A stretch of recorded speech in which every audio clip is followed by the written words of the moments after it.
Let's go for some other effing, what do you might call it? One of those tingies.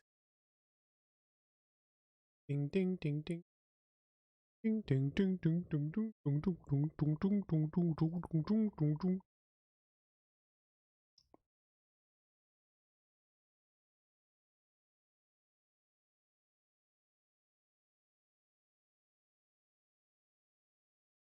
Hello everybody. Let's get this mother started. Sorry, just trying to get the no, I don't need that.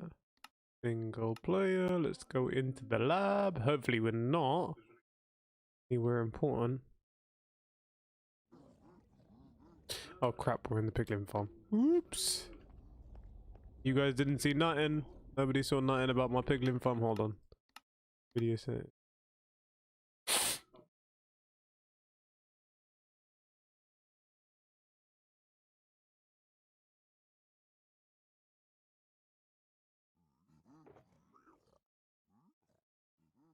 Is that all the gold that I had? I could have swore I had more than that. Pretty? 2.5 blocks? Ain't nothing.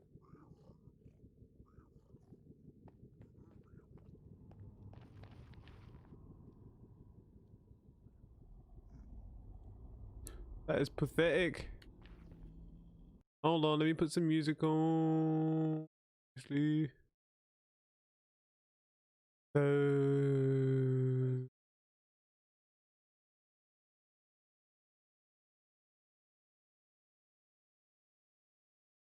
Da da da da da da da. Oblivion. Oh no, I don't want this.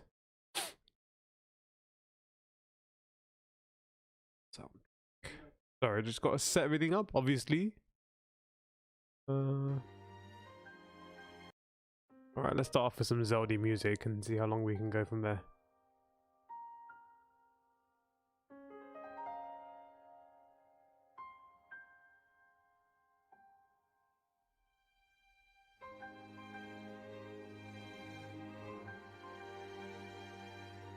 Oh, why is my bitrate so low? Oh man, don't do this to me now, please. Oh, 2500 bitrate. Jeez. Sorry, hold on 1 second, guys. I'm gonna start again. 1 minute.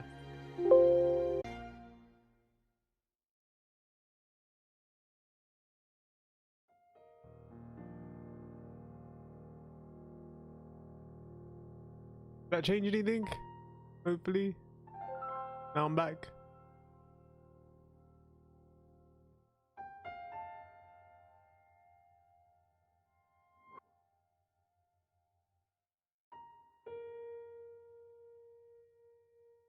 Hold on, let's see if this made a difference. Okay, the bitrate should be high now, so it shouldn't look like trash. Because it was looking pretty trashy a second ago.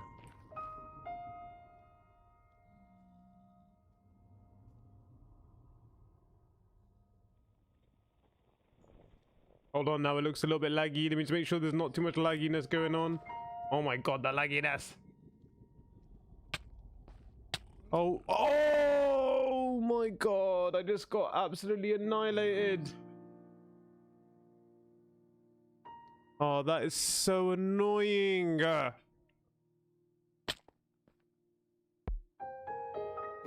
just lost all my freaking levels, man. All that AFK time in the bloody piglin bartering farm. I can't wait to have a... I need to make a torture chamber for these bloody things. Sorry guys, my stream's looking a bit shady again. 1 second. No pun intended. Did he just take all my stuff? If he took all my stuff, I'm gonna screw. Sorry, I need to get my vendetta fast. Uh-oh. He's coming after me. Hold on. I mean, destroy this guy quickly and then we'll take care of stuff. Oh my god, he just hit me in 1 shot. He's so powerful. What the hell is going on? How you doing, Fireball Con, bro? Sorry, man. You gotta give me a sec. I gotta sort out this lagginess of this stream.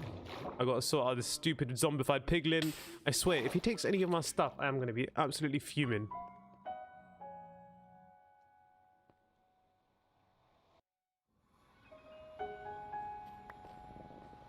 Alright, this stupid piglin, bruv, he's gonna get clapped. Come here.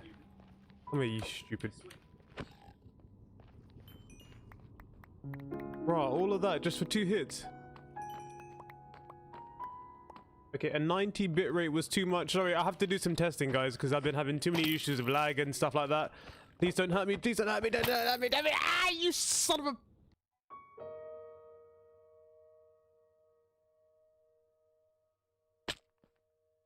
Once I get on my... I can't believe all these piglins. I need to freaking mob spawn everything.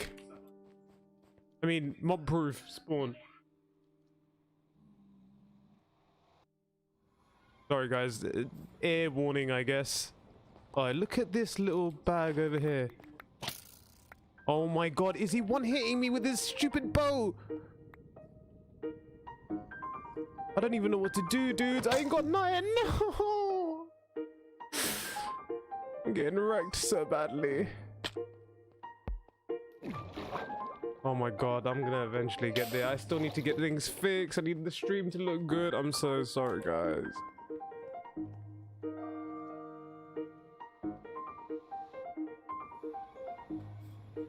I just need to grab my stuff so I can hit this guy. Oh my god, he's right there. I never thought I'd be so scared of one of these dudes. Okay, pants on. Oh my god, I've got literally got no health. He's wearing my hat and my elytra. You son of a bitch. No, man. Hey, it's not embarrassing, right? Leave me alone, alright? I don't have any of my stuff on me. I should just make this a little bit easier by going to get some weapons. Don't you dare call it embarrassing, alright? It's only slightly embarrassing. Alright, any second now, I'm gonna have to restart the stream again anyway. You know what? I'm going in weaponed up now. I'm not getting dapped by this dude again. Alright, he thinks he's cool, does he? He thinks he's better than me, yeah? Well, now I'm coming armed up. And if I lose all my stuff, I swear to God, I am gonna freak them out. Also, spoiler warning for my entire little section over here. Wait, where you at, dude? You can't just go away with all my stuff. Oh, there you are. There. How do you feel now, bro? Huh? Who wins this time? Let's get rid of this crap. Oh, I can't get rid of this. It's got curse of binding. Why did I put that on? I'm so stupid, man. Where's my elytra, bruh? Bro, did he just rob my elytra and put it somewhere? Bro, where is my elytra gone? Oh, right here. Never mind. So anyway, welcome to the slightly broken and laggy stream. Let me restart the stream and we'll be back.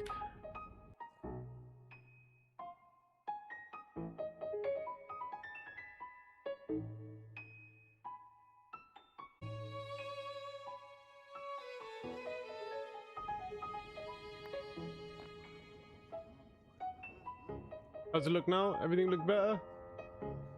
What is up with the lag, man? How's that looking? Good? Yeah, okay, everything looks fine. Good.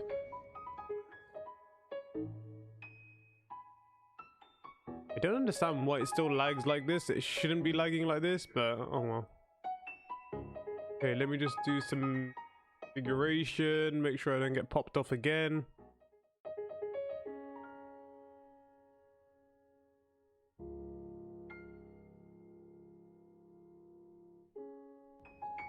Man, I got absolutely annihilated by that zombie. Jeez. Sorry, that piglin. And now I'm wearing Curse of Binding pants. I need to die again. Somewhere safe this time, though.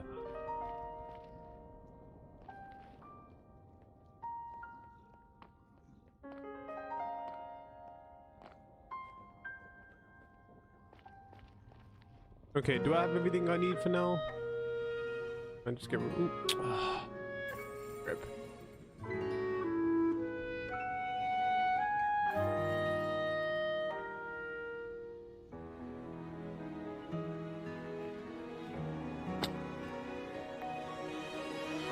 Did I lose anything? No.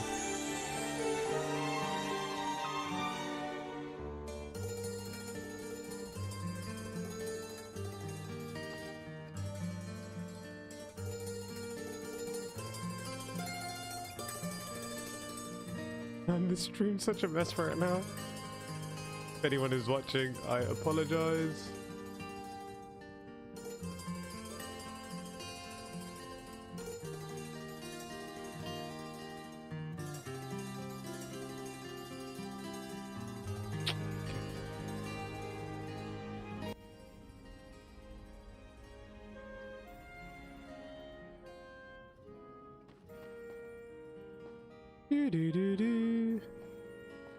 Raw, are you flexing on us here with that gold? With the diamond and that?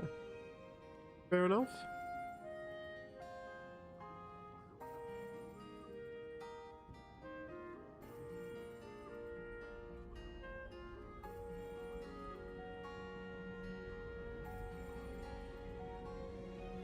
Well, yeah, it looks good now. Everything looks smooth. I don't see any huge issues whilst moving around and stuff, so that's good. Looks like things are working a bit better.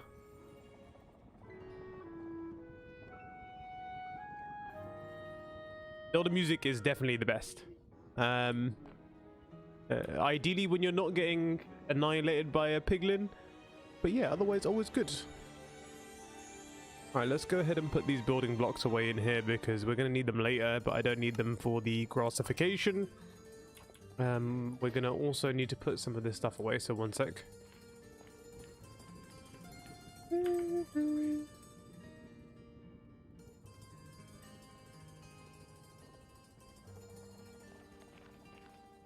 Let's put this here because we're going to make a brewing station here either later on in the stream or maybe in a live stream. I don't think I need any of this stuff in these boxes, do I?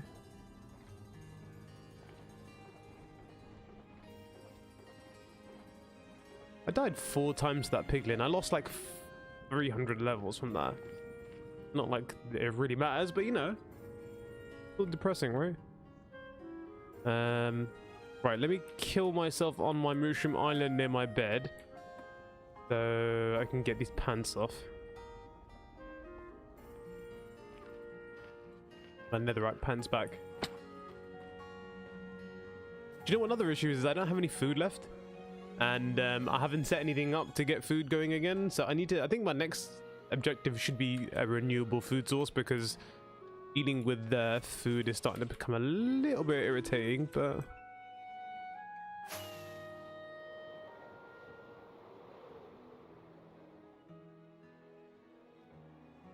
Fireball con, can I just refer to you as con? Make it a little bit easier. Or do you prefer Fireball? Alright, cool. Let's quickly kill myself. And... did I lose anything? No. Oh, crap. I almost died in the wrong place there. I don't think I lost anything important. I've got these stupid pants on, though, that I need to take off. So we're going to quickly die here. Here we go. That should be panties off. Yep, panties are off.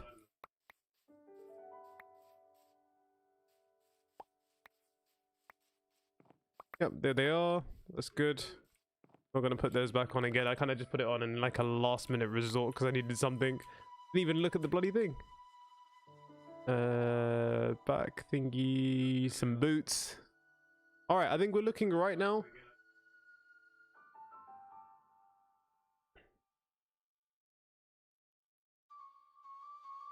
Yeah, of course, Con works. Okay, cool. Thanks, Con.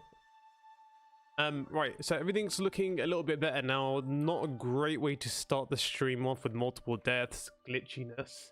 Although I think things actually look really nice and clean from on the stream now, right? I know I've been having some issues. I think Con, you said as well about lagginess and all that kind of stuff. So how does the stream look? Stream looks good now. Looks better than it did last time too, right?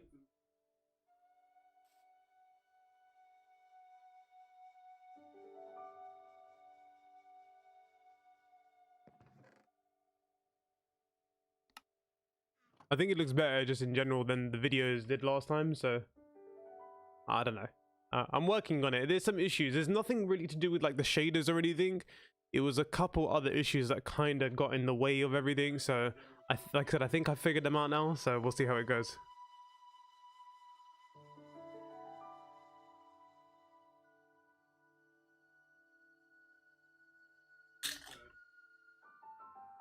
Gonna get myself a little beverage.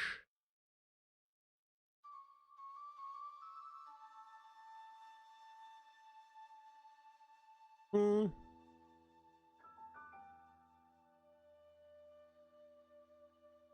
I can see the drop frames. Do you mean like in the video?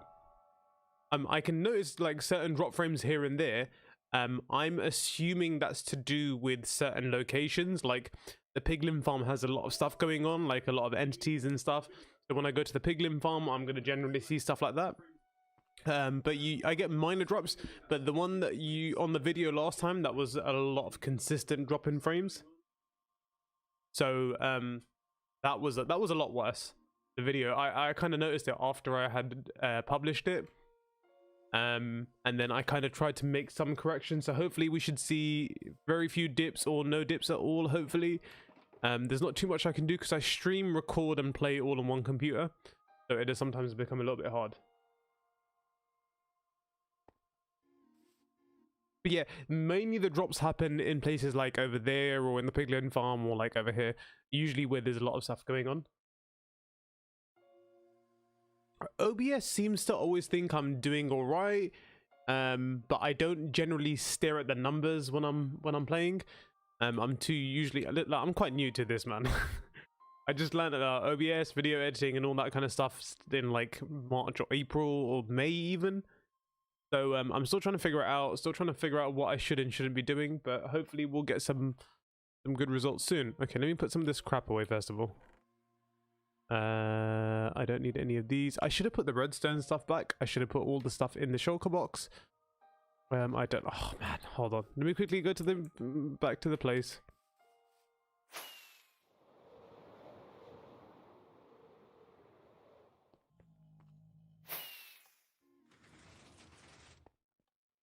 If you do notice any specific drops in frames where things get really laggy at any point during the stream, just tell me where you're seeing them, and hopefully that might give us some sort of an answer or something, if it at minimum or something. I don't know, we'll see.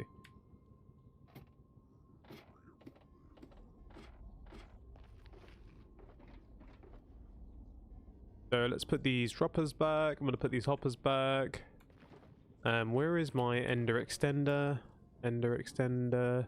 Called the ender extension, which is a totally missed opportunity. Right, I got sticks here. I should have a box for that too. These garbage clothing items can go.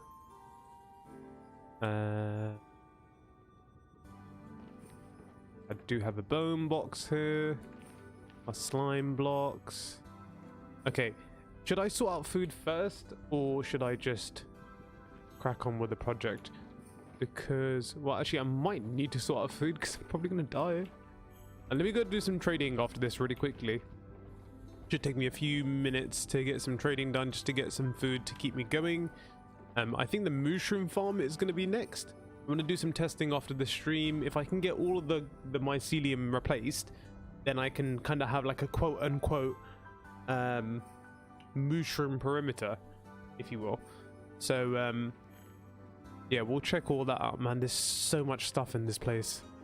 I need to get this room finished so I can get everything out. It's almost done though. What do you think? This is the storage for the piglin bartering farm. So all these barrels will basically contain shulker boxes full of all the stuff. And so you can see I've got a few bits of items, like got a whole bunch of gravel already, the unnecessary amount of arrows. I've got a couple boxes of quartz, which is good, so I can get a whole bunch of trading and stuff done. And then what I've done, anything that isn't too necessary, like, you know, all the potions, ender pearls, non-stackables, stuff like that, they're gonna be in here, and then I can empty in, you know, anything out and whatever. I was considering maybe putting a brewing station over here as well, so even though water bottles aren't hard to get, it just gives them somewhere to go. So we'll see how that goes. But anyway, put this stuff away. These rods can stay in here for now because I'll probably need them later on.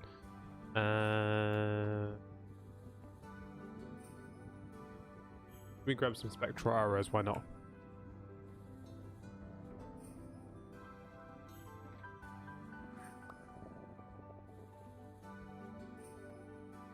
Right, anything unnecessary I don't need that I've got on me? Yeah, I don't need name tags right now. I've got 2 wither skeleton skulls. Okay, so I need to think about what I'm going to do after this, to be honest. I've got 1,000,001 plans that I want to execute once I'm done with the stream. Unfortunately, I'm not doing any of them right now because I'm just sitting around wasting my time.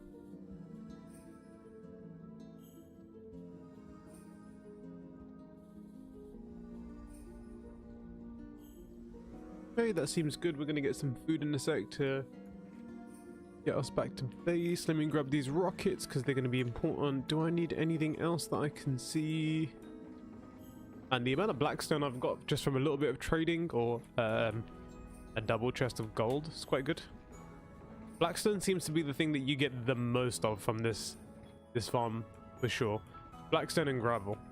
The amount of obsidian you get is kind of depressing at this point. I think they nerfed it to hell. Okay, we're done. Get out of there.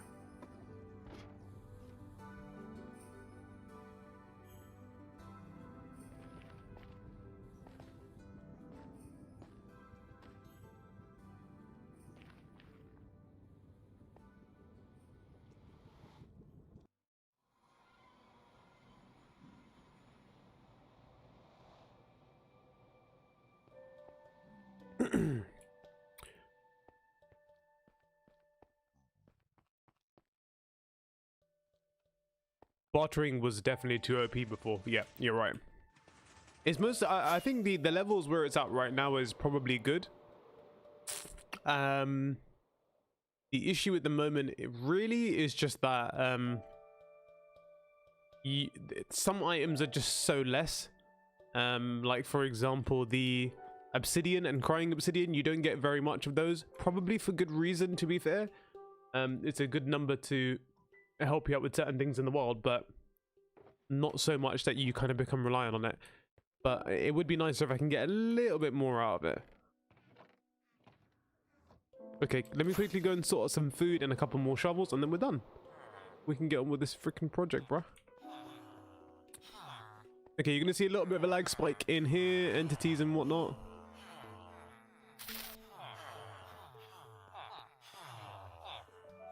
Give me a cold.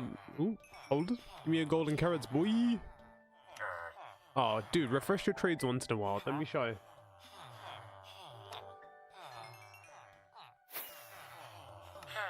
Yeah, that cooked beef farm is going to be fun. I think I'm actually going to work on that next. The wither skeleton farm can possibly wait.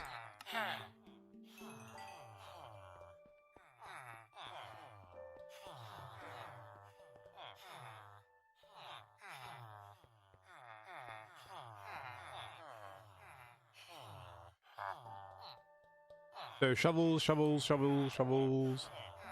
Who's got the shovels? Which one of you has got the shovel? You've got shovels. Oh, you're in the wrong trade. Sorry, my bad. You guys have got the shovels. What we got here? Silk touch. No, we don't want silk touch. How many farmer villages do you have? Let's have a look. Not enough. 1, 2, 3, 4. Yeah, I got 8 of them. Eight farmer villages. I've got a new super compact villager trading hall coming out some point soon, and I can stuff like 115 of them in like this little gap here, basically, and you can access all of them quite easily. So it's going to be a cool little trading hall that I eventually do. This was a nice start, but unfortunately, I have now outgrown it a bit. Okay, I don't need that many, so I'm just gonna. How many can you give me? I need like 4. Can you give me 1 more?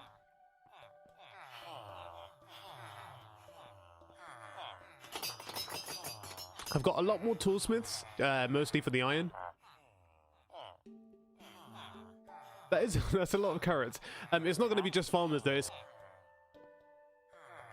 It's not going to be just carrots though. It's 115 general villagers, so it'll be 115 of like the stonesmiths, the librarians, and everyone basically. Dude, where's Fortune Boy? I mean, I don't need Fortune Boy if I'm honest. He's selling them for 2. What a little cheapskate. Oh, do you know what I just realized? I need to do a bunch of enchanting, and oh man, the stupid douchebag came and destroyed everything. I need efficiency, unbreaking, and mending. Okay, so where's efficiency? So mending 1, 2, 3, 4. 1, 2, 3, 3, 4. That should be 8 books. 9. Okay. Oh, I don't want Silk Touch. Never mind. In fact, give me that Silk Touch book.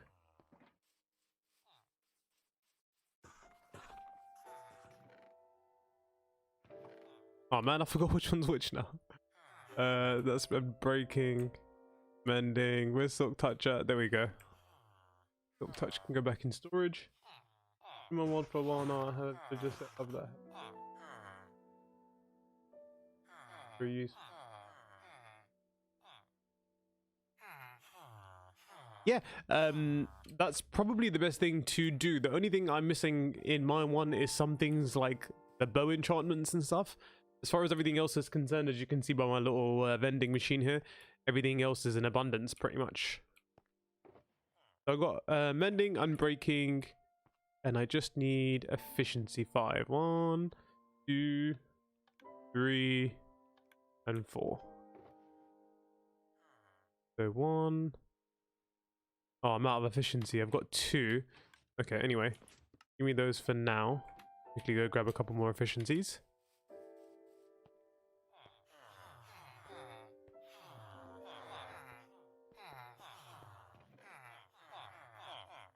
That's the thing, because I'm like relatively new to the world still. I've got a lot of work to do to set things up to be fully automated. Although the piglin bartering farm is kind of like the first step to like almost entire automation. 5 emeralds, bro. Rip off.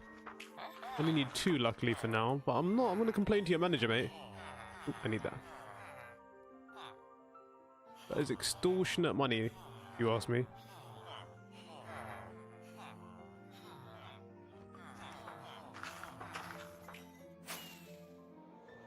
Alright, quickly gonna enchant these shovels just so I've got enough. I don't need to keep going back and forth to the piglin farm, and then we're done. Gonna destroy this mushroom island, bruh. Currently, my only system for getting emeralds is trading, just like you just saw me do. Other than that, at the moment, I don't have a lot set up. Again, I'm gonna get a raid farm soon. I kind of want to work on my own kind of raid farm. Hold on, let me just turn things down in here. It's hella loud in here. I want to make up my own farm, own raid farm, although the one that Ray's Works has got is pretty solid, so I might just build his one, if I'm honest. Where's my boyos at?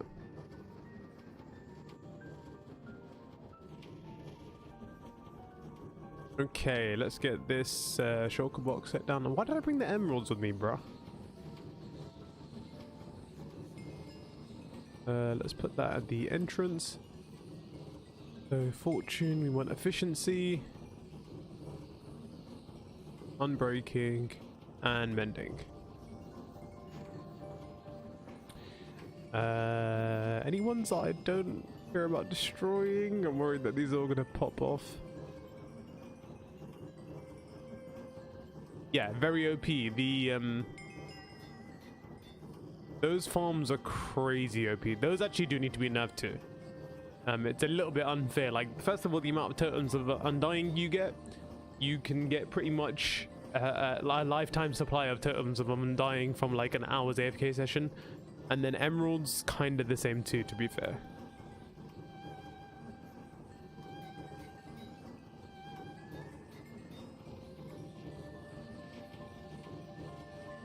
Mending, unbreaking,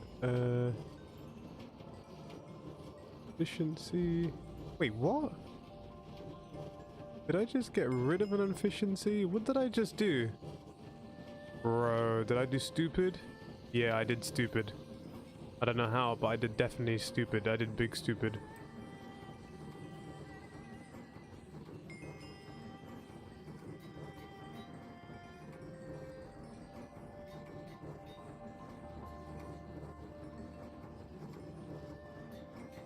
Okay. Mending. Unbreaking. Efficiency. I could have swore I just had one more efficiency book. I have no idea what I just done with it. Mind. Bum, bum, bum.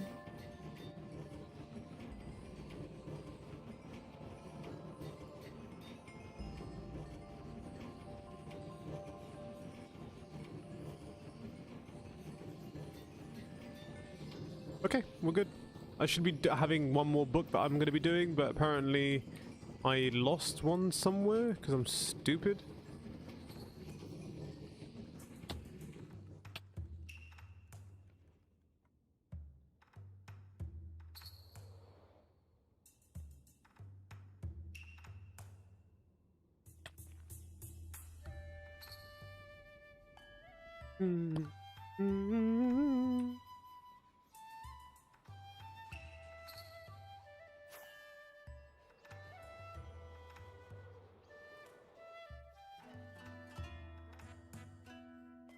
Okay, let's put these away. So wait, is that the thing?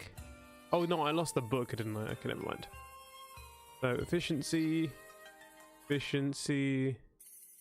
and efficiency. It's also fortune and efficiency. What's this? That's the books. We can put these books back real quick. It's been solid 60 FPS. Fantastic. So hopefully the fix that I had worked. So I went and did a tiny bit of research and realized that I should be using my graphics card for encoding.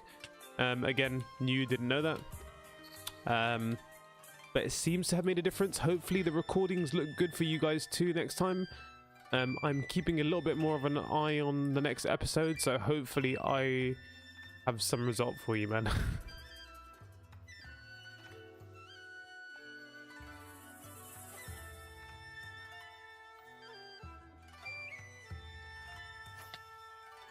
Crap. I'm honestly the worst at not dying. I know you probably have heard that from other people too, but I'm telling you, I am the king of death. And not in like a good way, like not like a Lord of War kind of situation.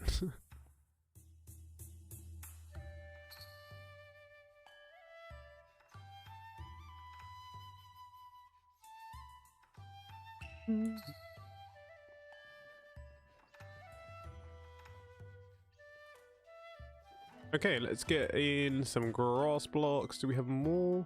Yeah, I've got some here as well. I don't really need to be too stingy with these anymore, so I can be a little bit more lenient with where I place grass blocks, because I've got more grass blocks than I do actually land to cover. And here's fingers crossed that we can try and get through everything today. Yes, so another issue is that my monitor is in 2560, and unfortunately I didn't realize that you could downscale the actual output. So I've tried to do a little bit of messing around with that.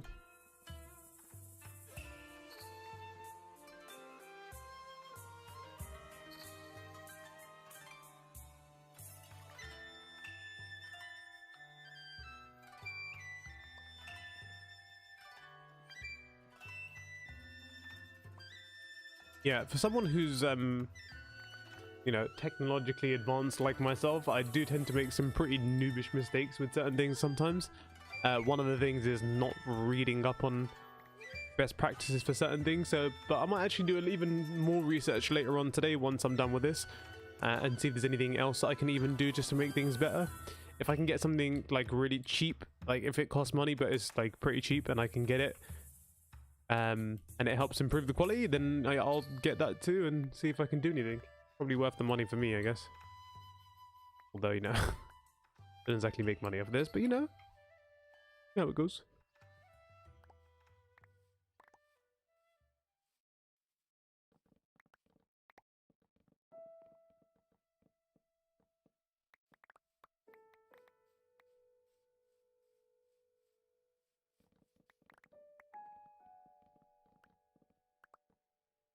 Things tend to get sketchy around the Mushroom Island, generally because there's a lot of redstone hoppers and stuff like that going on. So if it's not dipping too hard whilst we're around here, especially near the water and stuff, then hopefully we're seeing some Good stuff. Ding, ding. Yeah, I do like the Zelda soundtrack. The only thing I find with it sometimes is a little bit low energy and sometimes a little bit of a downer. So I need some slightly more active music. I think in the longer version it's got some more active music in there. I should have played that one instead. Like the more relaxed version. Yeah, I want to get rid of all these mushrooms, sorry, first. Because they are proper in the way.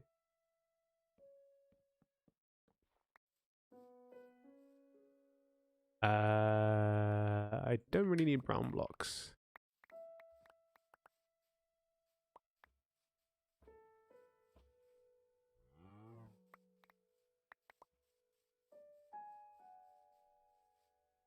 Why did I bring so many grass blocks with me?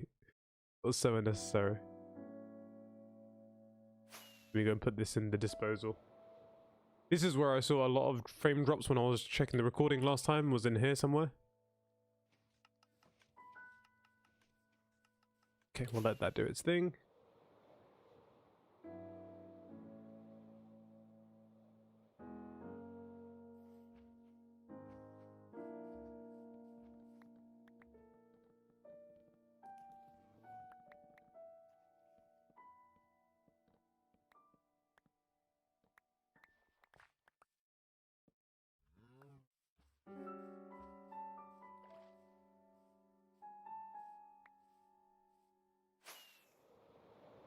Okay, let me get a quick vision. You know what? This is good. I'm feeling hopeful today. In my eyes, I can see the end finally. Although this is a massive screw up here. Because that should have converted into grass, but obviously I didn't pay much attention. Now look what's happened there. We're going to put some of these grass blocks black.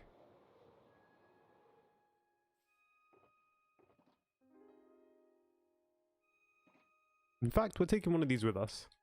I know I'm flying back and forth like an idiot. Okay,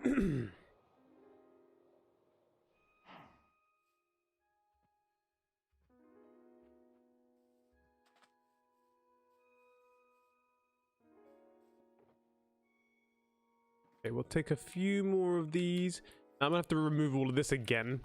Backwards progress, but it's alright. I'll make it work still.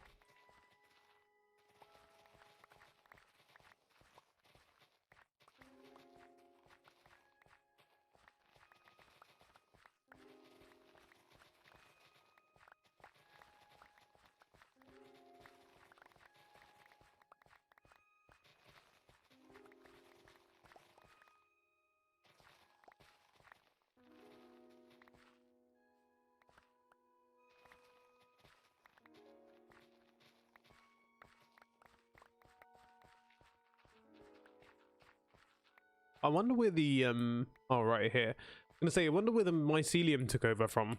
That doesn't seem right, but I guess it was.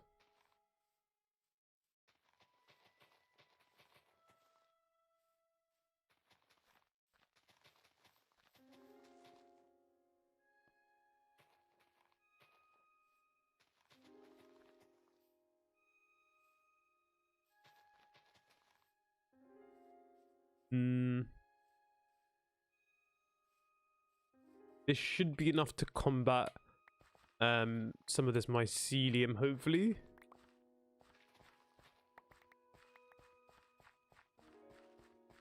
Let's start on this side. Wait, I can get.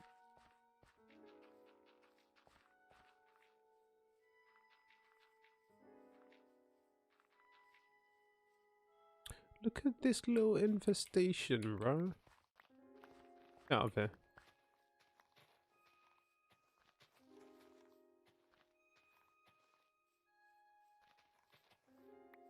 These little hilly areas, man, let me tell you, they're a real pain in the butt.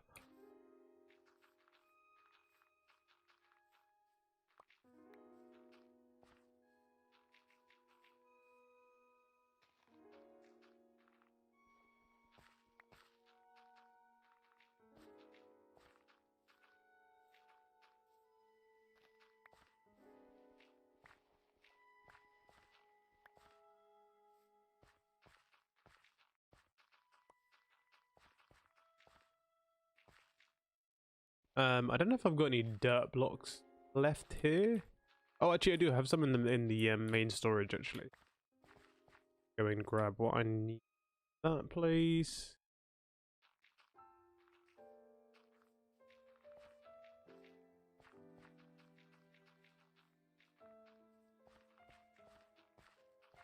Mm-hmm.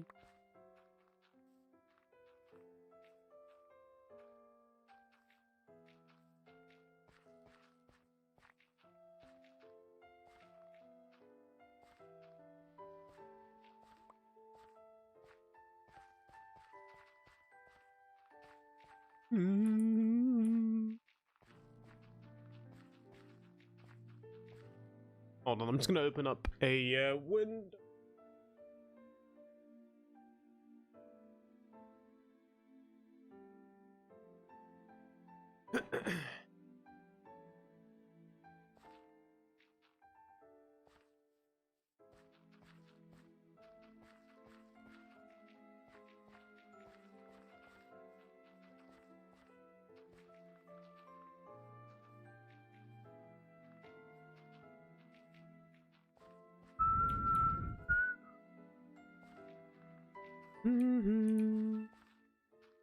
Ding, ding, ding, ding, ding. Sorry, I tend to sing a lot, especially when Zelda music is on, so excuse my humming and my singing. I think I'm gonna have to change this music up though, because it's I'm already kind of tired as it is, so I'm gonna need a little bit more of energetic music, I would imagine. Oh, come on, man. Look at this. Man, I'm slowly becoming Team Hep. I can't lie. This mycelium's starting to get on my nerves.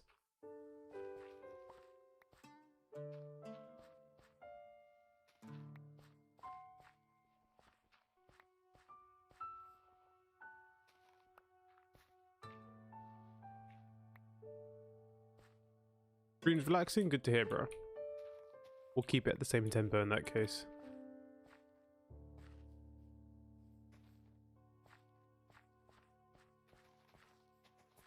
I don't think I want to waste and spam these blocks, so I might go grab the dirt, the excess of dirt.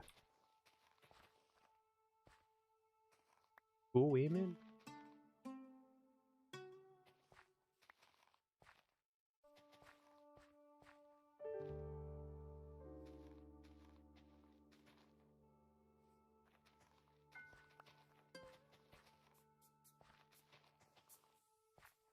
So, Con, you got any plans for today? You just hanging around? England quarantine life? Guessing you're not at school today as well, isn't it? Today's Saturday, right?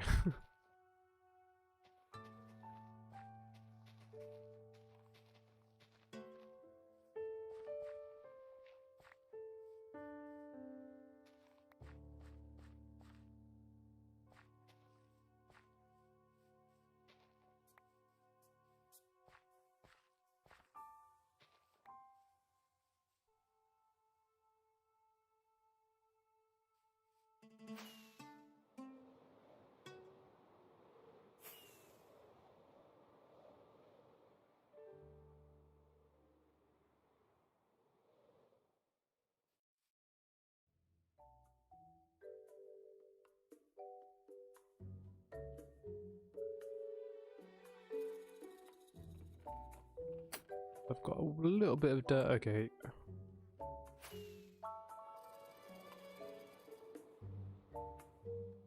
Yeah, the whole choice of kids going to school was quite heavily debated amongst many people, but I remember being in high school and stuff, and when you lose out on that community of being in school and kind of hanging around with your friends, it's not the way to live. When you're young, you need to have the ability to live your life, especially because considering kids are not really that or vulnerable at all, by the looks of it. So yeah, man, hoping you're enjoying your life. I guess you could still, like, even if you wanted to go out on weekends and stuff, I think you're still allowed to go and meet like one person outside somewhere. I don't know. I might be back at work next week, so I think business as usual for me too at this point.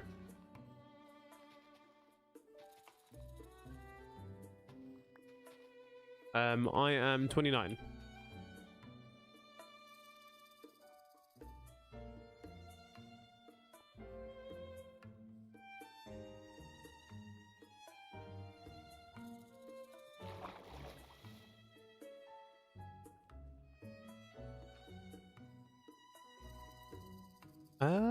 Right. Let me, I think if I pull this little section up towards the section there, get rid of most of the water, that should get me back on track again. Let me get rid of some of this stuff here. Okay, yeah.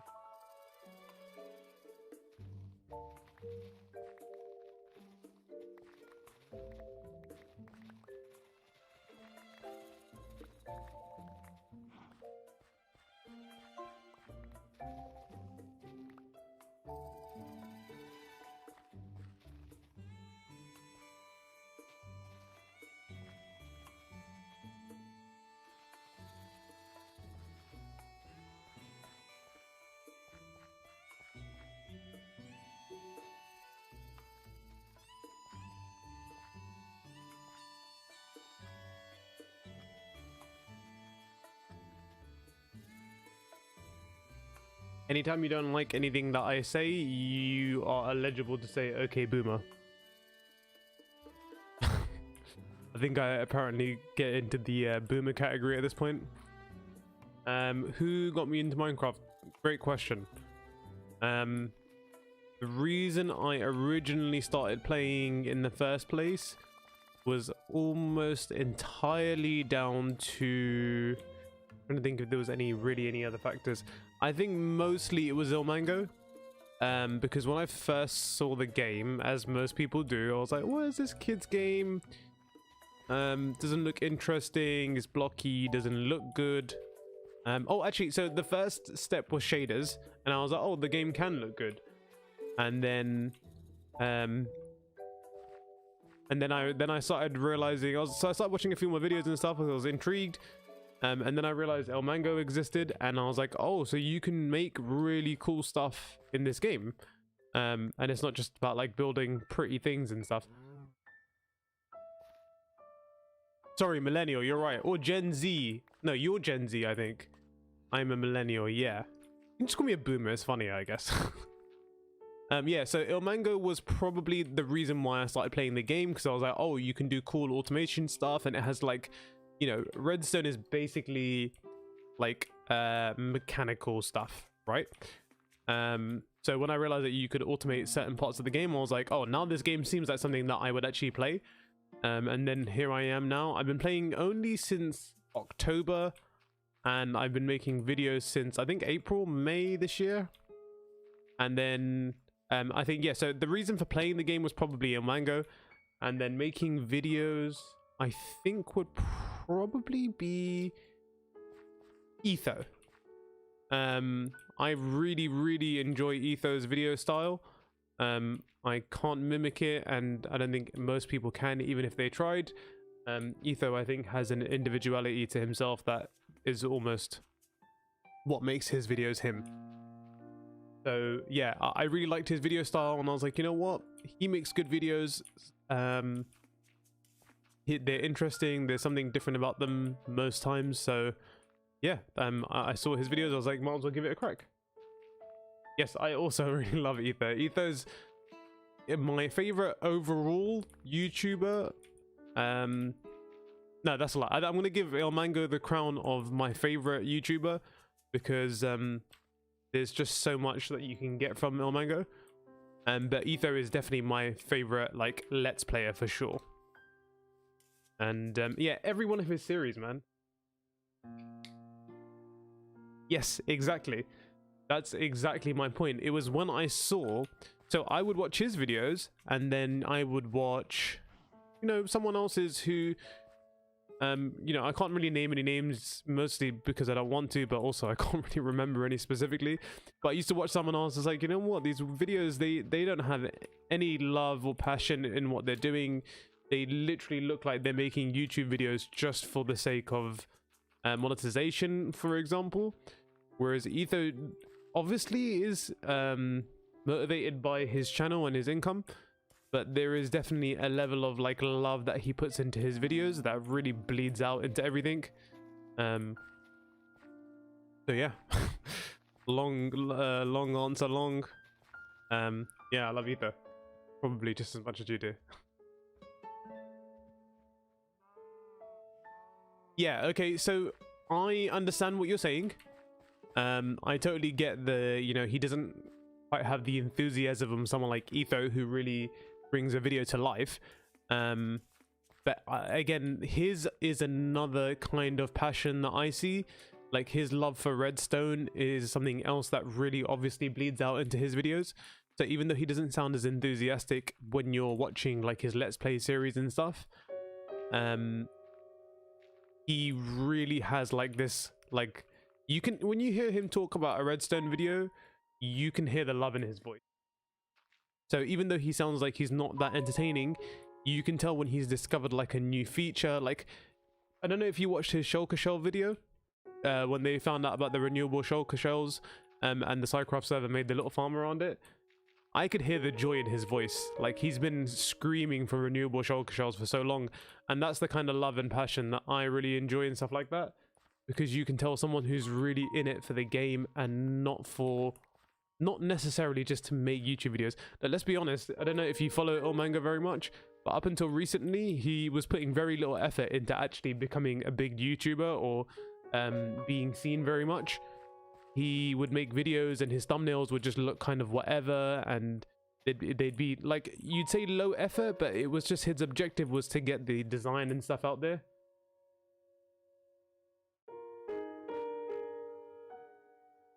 Yeah, exactly, the one they made 5 hours after the update. Yeah, but if you literally, as soon as you start the video, you can hear him smiling. I can only imagine the grin on his face when they were actually doing all the stuff in the test world. And yeah, it's great. I totally get why he was excited about that too, because one of the reasons I ended up duping shulker shells, because there's no legit way to actually get them anyway unless you end raid. So yeah, but I would say give some of his videos a try, man. Like, I know you say that he sounds a bit boring, but like his peaceful series is really insightful. Like his peaceful series right now is my second favorite thing Minecrafty to watch. His peaceful series is only second behind Etho's Let's Play world. I love everything Etho does, including his Terraformacraft and his Hermitcraft series and everything, but his single player world is still my favorite by far.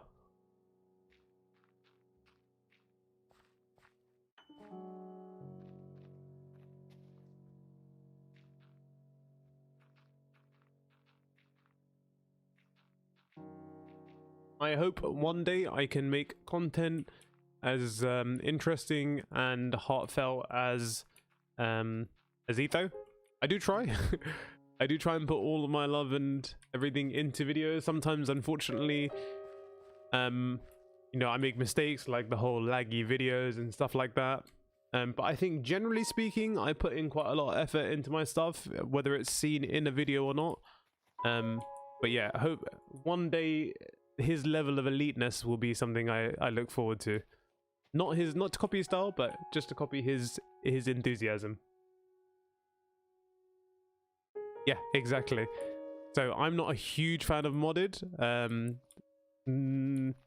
More so, I've been into it recently because I've been looking at it and I'm like, it does look quite interesting, but I'm not a huge fan of it either, and I still end up watching every Terraformacraft that he or was it Terraformapunk? I can't remember. Whatever it's called. I watch that series religiously. To be fair, anytime I see a video from Etho, it's an instant click. So I guess that kind of tells you a little bit of how I feel about his videos.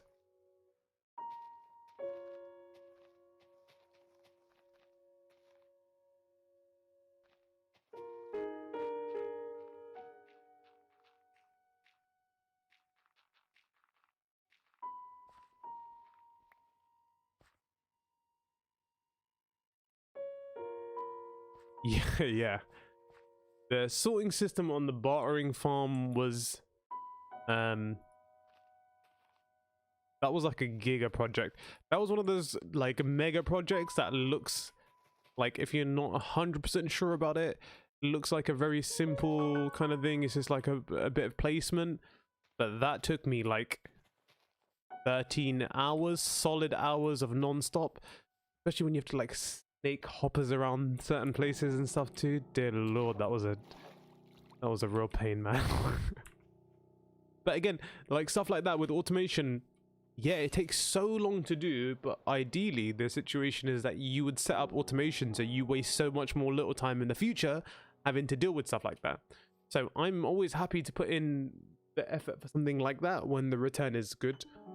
Like the wither skeleton farm that I want to make, either in the next episode, I'll probably be doing some stuff on it on a live stream at some point too. With the skeleton farm, I really want to put like my full effort into, but maybe that would require a perimeter. Yeah, so I was thinking about doing the overworld sorting system. It does make it easier, but there's something I enjoy about having the items available where they're like where their farms are. It gives more of a reason to go there and enjoy the time and effort you put into not even just the redstone, maybe just a little bit of the design and stuff.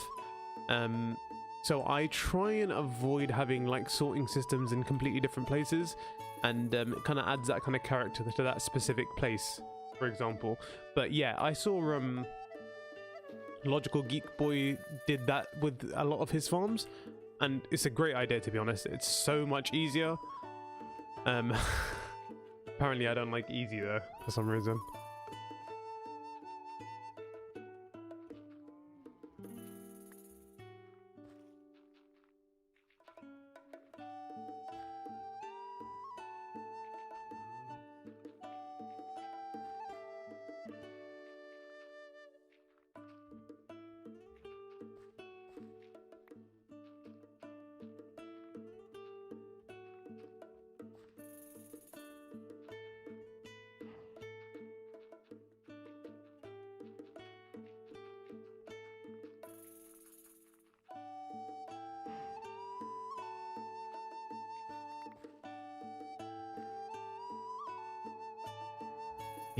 Yeah, much harder. Stressful as well, man. But yeah, as you saw, the bartering farm is almost done. I could have maybe had it completed at this point, but I ended up with like this genius idea at some point, thinking that I might want to put a brewing station right next to it just to help with the water bottles. So I ended up spending a couple hours in creative yesterday, trying to think of a really simple brewing station, and then ended up spending like the next 3 hours making a really overcomplicated one that's not even going to end up there anyway. So yeah. Hey Oreo Dip, how you doing, bro? Welcome to the stream.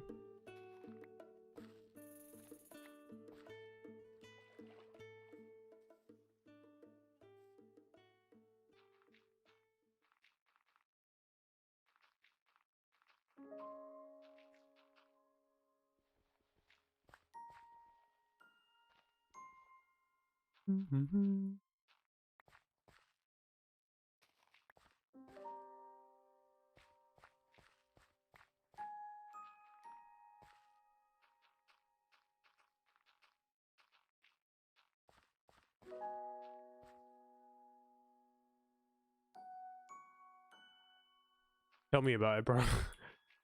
Been having dreams at this point trying to get this grass thing done, but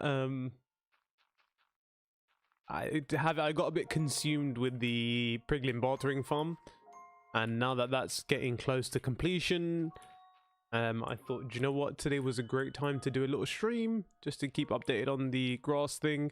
And I think we're gonna, if I'm bothered to go long enough, depending on how long things even take, I can probably finish all of it fairly quickly by the end of the stream.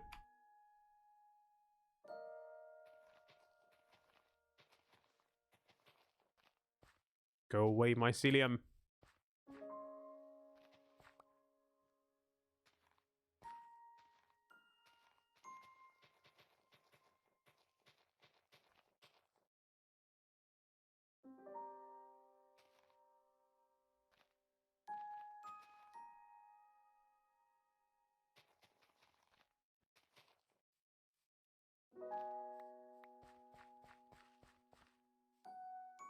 right, so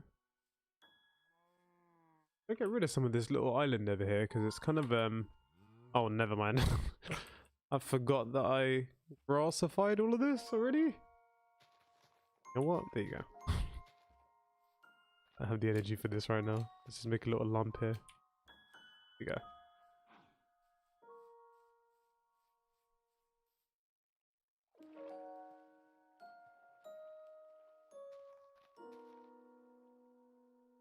Perfect.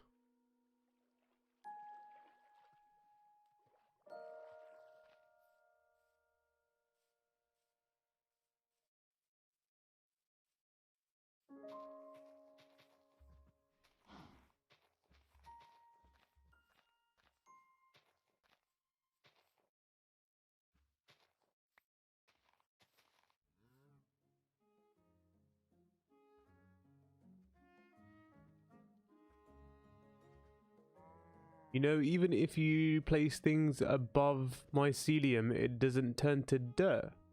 Doesn't turn to dirt? It does turn to dirt. 100% turns to dirt. Try and prove it, I think. Hold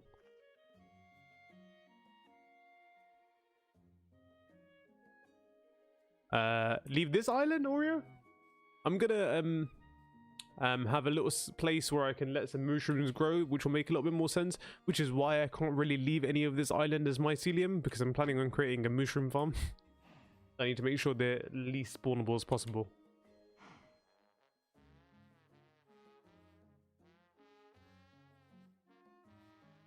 So this is embarrassing me right now, but I promise you that will eventually turn to dirt. Because yeah, I did it with most of the other parts of the island.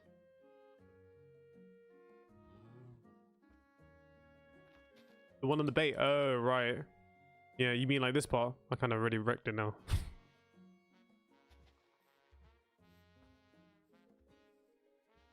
Come on, mycelium. Don't make me look like a mug now.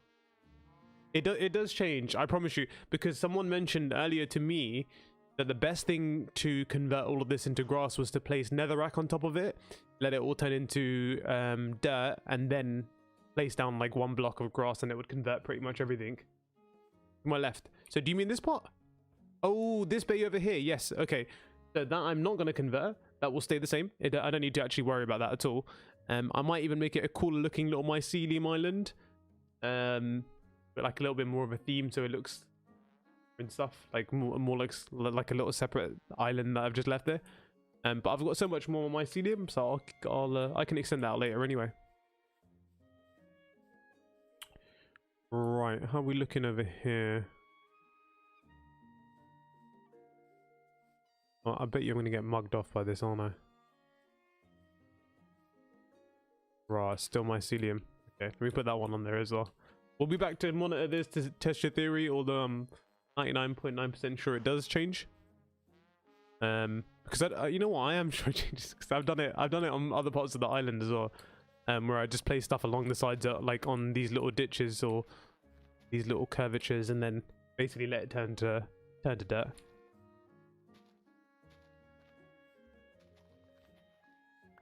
Oops.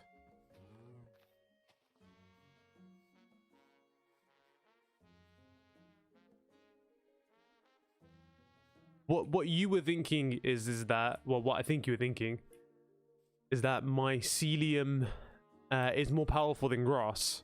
So if you put them head to head, mycelium's taking that W all day long.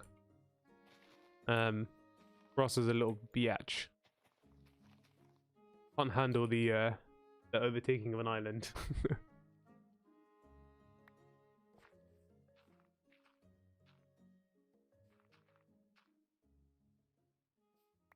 Come on, give me a bit more dirt, bro. Okay, hold on. I'm just gonna change music because the playlist is finished. So, I'm gonna put on some lo-fi because I think a more relaxed stream would be better. It can't handle the power. Lo-fi music.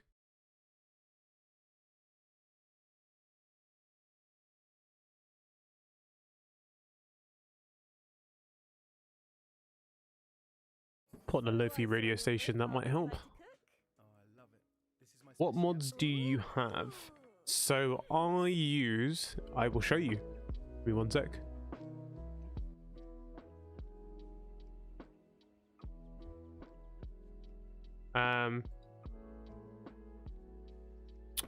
So these are all the mods I use.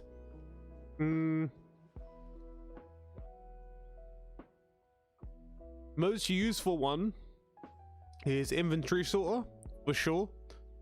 Lightmatica is super useful. I'm sure you know about all these mods, so I'm not going to tell you what any of them mean unless you want an explanation. Item scroll is good, Lightmatica is good, mini HUD is great, but more of like a background kind of mod, doesn't really do much for you. Optifabric is the GOAT, like literally the GOAT. Replay mod, which is obviously just for videos and stuff.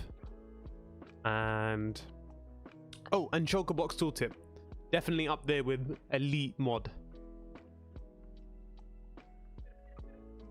When the new version of the game comes out, I generally end up waiting usually quite some time, mostly because I don't.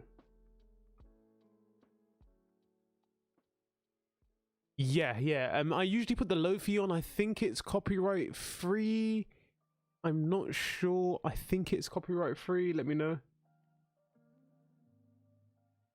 Yes, yes it is. It's in Tweakaroo and Mini HUD. I think the separate mod is the better one for some reason. I remember I don't know if they're integrated into these as well. I might just be using a separate one for no reason.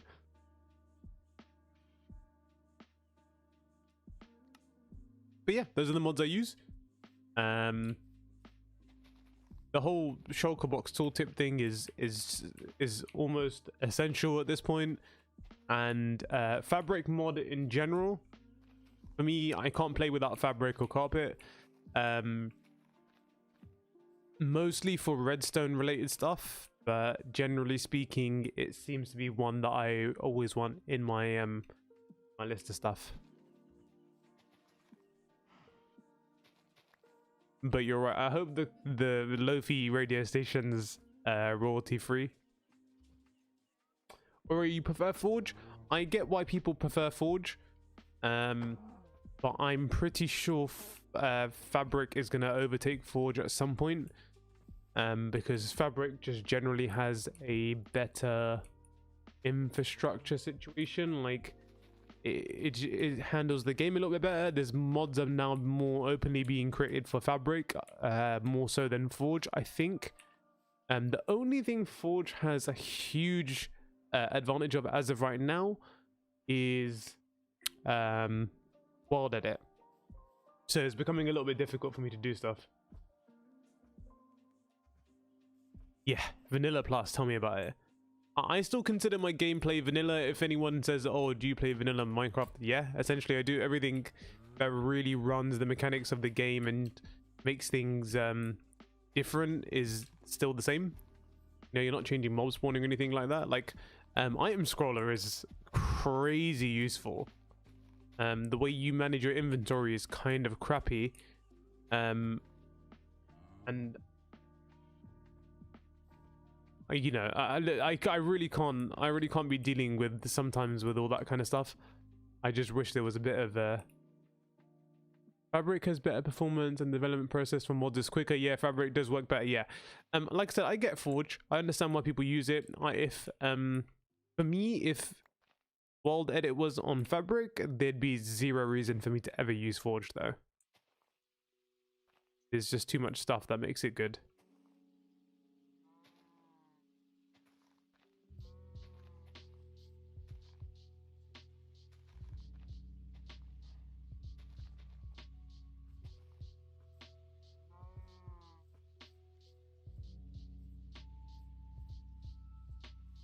Let me go get that sleep in, boy.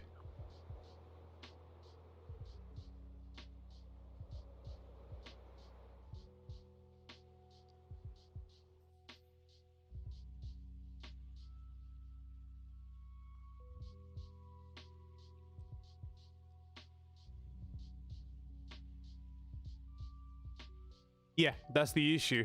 They haven't updated to 1.16, so if I want to use them in conjunction, I need to go to an older version. But I don't really want to do that right now, because when you're, especially when you're building, so it comes in handy for two things for me: redstone and like a build around the redstone. But I can't choose one or the other and flip between testing and stuff like that. I don't really have the patience to do that, so I kind of just end up sticking to both. Think about it, Fortune. Yeah, that would be ideal. Unfortunately, the way that the mods are, the development for them are completely different.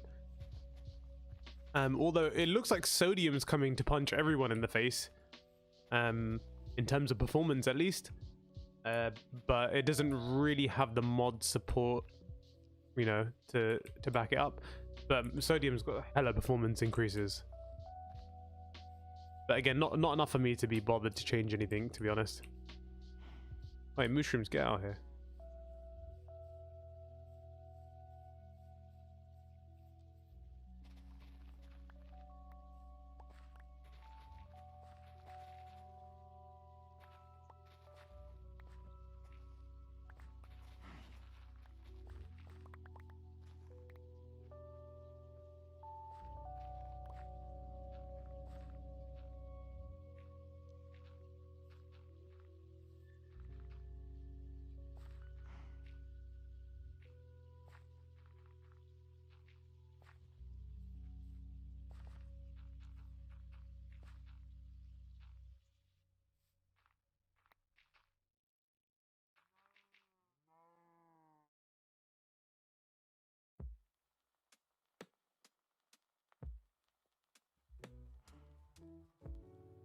Yes, that is totally true.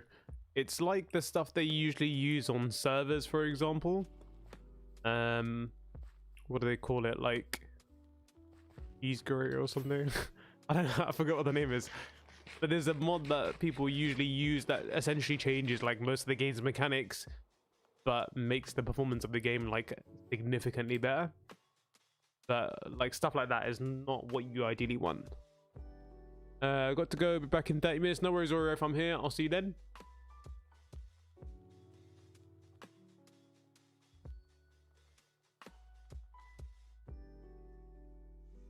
Yeah, I agree with you, Con. Can't lie. I agree with you on that totally.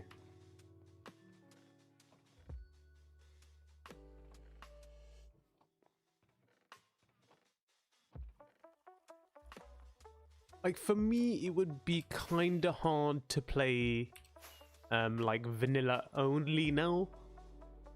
I don't know if I'd be able to play it like that. Like there's too many quality of life changes that come with the game that I can't, like with mods and stuff, that I can't really give up. So for me, the base game would become a little bit less interesting, if I'm honest.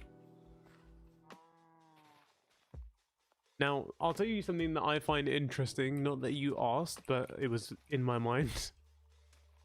So, Mojang releasing the renewable shulker shells.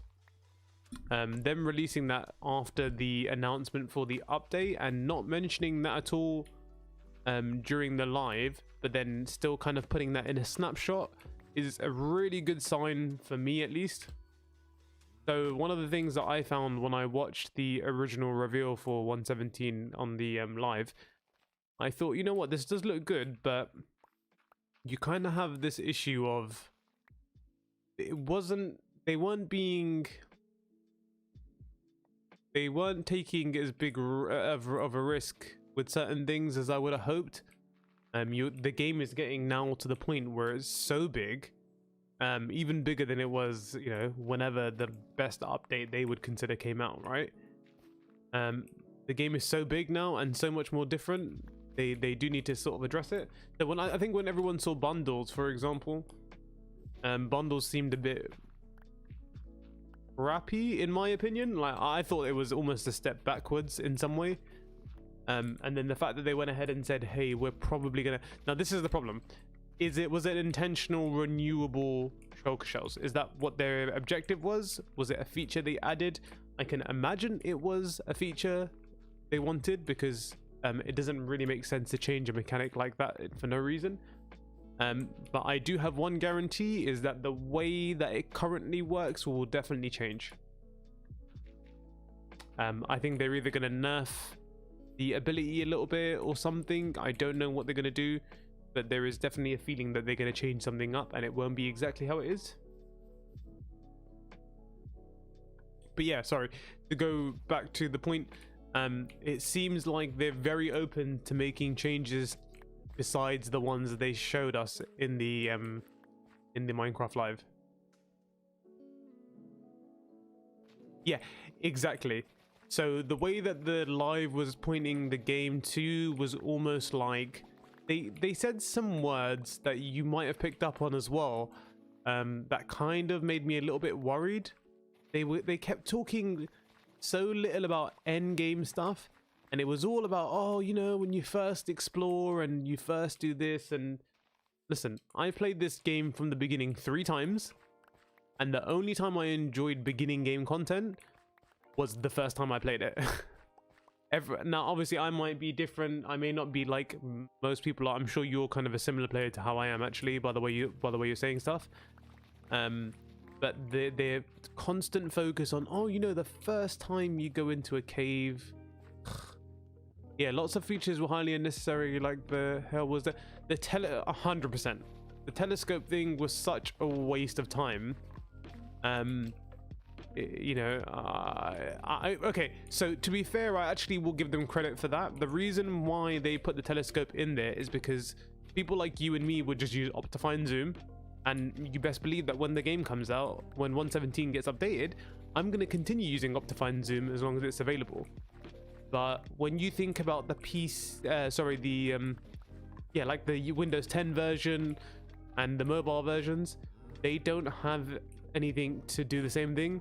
So I kind of get that.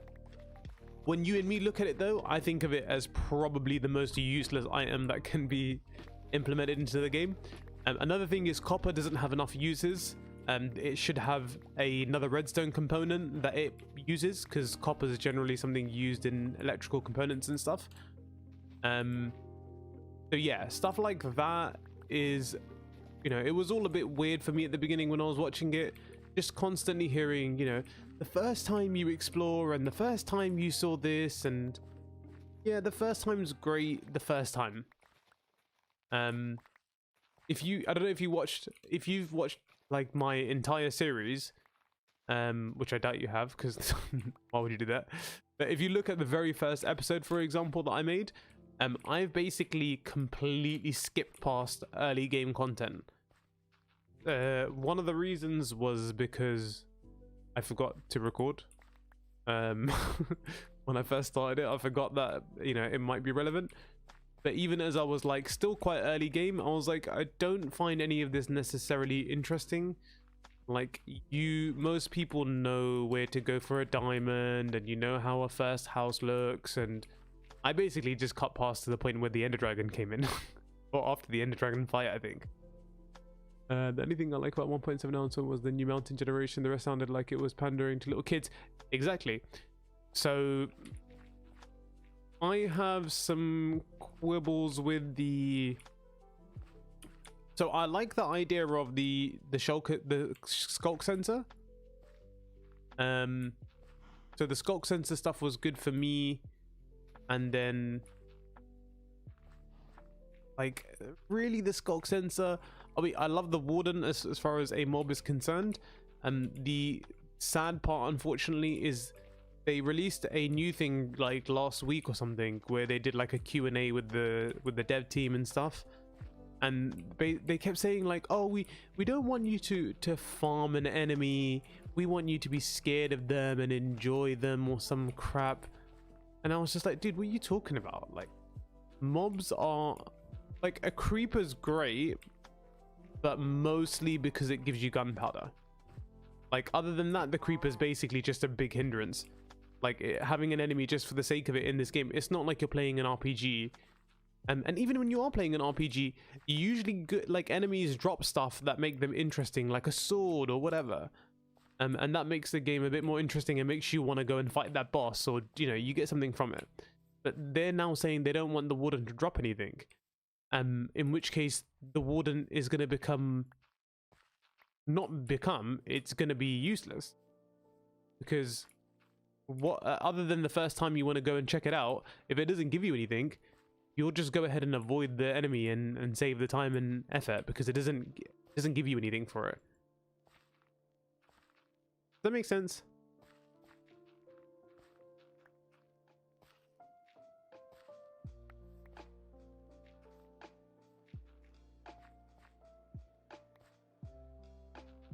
Don't get me wrong, there was some cool stuff in there, but it's all like for the builders.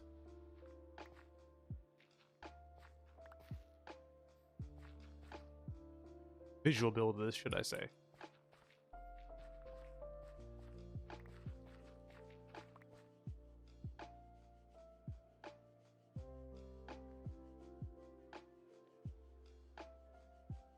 Yeah, exactly. That's why it's not interesting, because even if you, but that's considering you want to fight it. What's the, it's like, would you get into a fight with a wither if it didn't give you a star? No. Obviously they don't naturally spawn anywhere, right? But as in, like, you wouldn't summon a wither for no reason. So why would you go looking for the warden? And let's be honest, again, I'm only speaking from my experience here, but I'm not really in the caves all that much unless I really need something that I don't have after like the first 10 hours of the game. Me now, I think I've optimized it to the point where if I can get my hands on a villager, like 2 villagers, I'm probably not even going to go caving at all. In fact, in this world, I did almost no caving at the beginning. I spent most of my early game finding a couple villagers, and then after that, I might have built a couple pickaxes, and then never hunted for diamonds or anything again. So yeah, that doesn't appeal to me. And also, when they did the caves and cliffs update, this was more just being strong-armed by the community and then telling them, you know, oh, we want this cave update, we want this cave update. But again, I think it was mostly like kids who wanted the cave update. Personally speaking, I don't know. Again, I think you kind of agree with this on Con.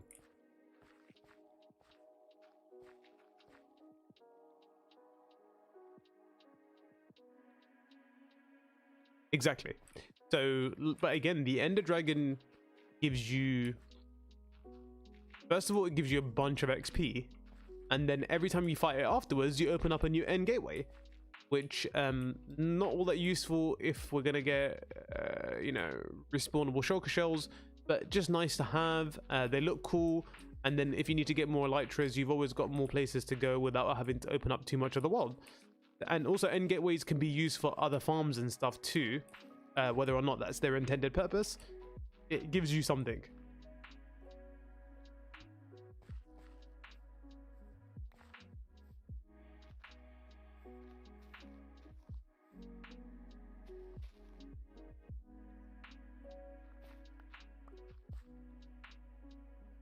I'll be honest though, really, how much accomplishment are you gonna feel, Con, when you beat the warden the first time?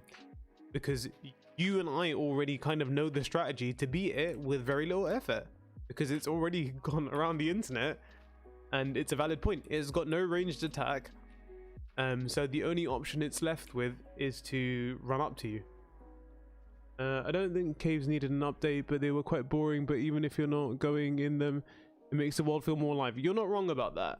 And maybe that will encourage more people to go underground and build like underground bases.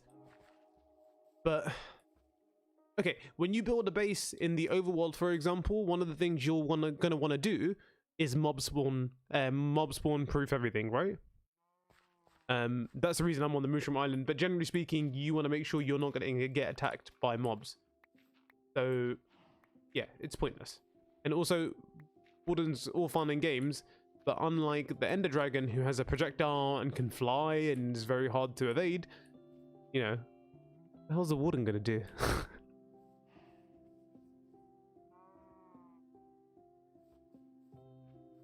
Caves are fun. They're gonna be, I'm sure I'm being overly skeptical, but actually the point of everything I was saying before I, you know, went on a freaking ramble, was them showing stuff like renewable shulker shells after they had made all the big announcements, because I'd considered this one of the bigger.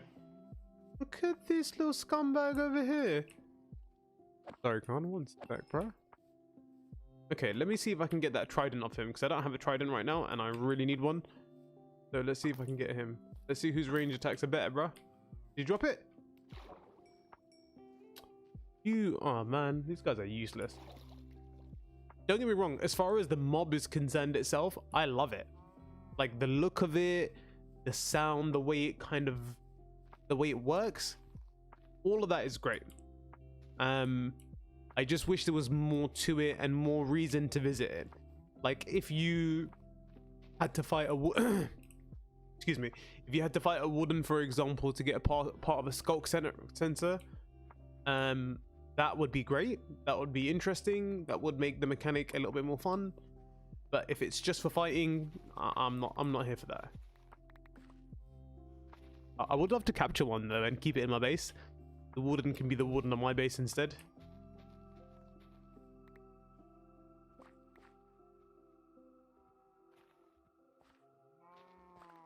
Use looting. Looting for what?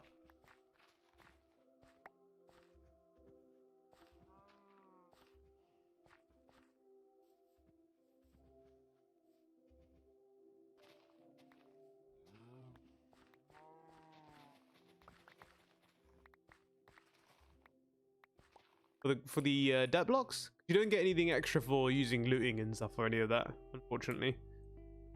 Wait, you mean the trident? Oh, I do have. Oh no, you're right. Actually, sorry, you're absolutely right. Yeah, it's a bit late for that now.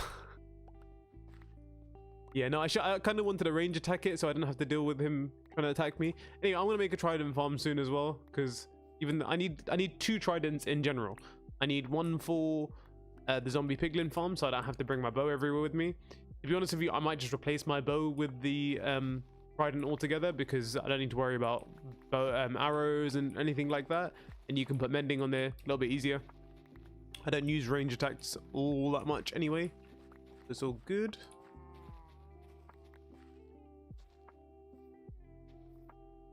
If I find another one though, if another one sneaks up on me, he's getting the old looting. Hey Oreo, welcome back again, bro. That was quick. Back.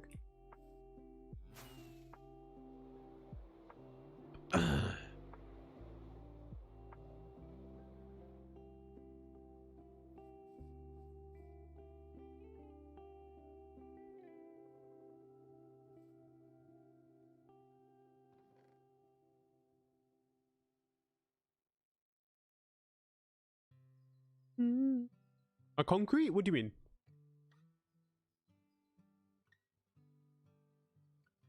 Yeah, so I think I'd probably end up following the same fate. If I managed to get 2 of them somehow, I think I'd just avoid the farm altogether as well. The drown don't really give you much else except for the trident, so nothing else comes in that useful. If you can make a super efficient farm out of it, like really efficient, then it'd be a good like beginner gold farm, because they do drop ingots and stuff. So if you use looting and stuff, you get the ingots. But other than that, they're really useless. Actually, let's not forget about rotten flesh, the most important item in the game. They really need to do something with rotten flesh too, in my opinion. Give me anything. Give me a rotten flesh block for all I care.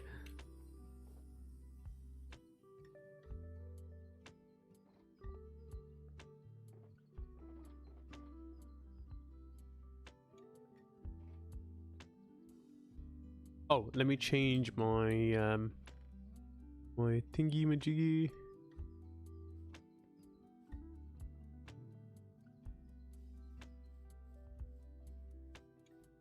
Oh, I did. Thank you very much for letting me know. Oh, I need more rockets. Hold up. Oh, Oh, you're absolutely right, man. Ugh. So you know I'm kind of a noob at this game sometimes. They drop the Nautilus shells. They drop Nautilus shells which are useful, and I think you can no longer get them from AFK fishing unless you use like a really efficient farm or something. So yeah, you're absolutely right. And Uri Dip, thanks for letting me know about this. Been paying attention to that. Oi.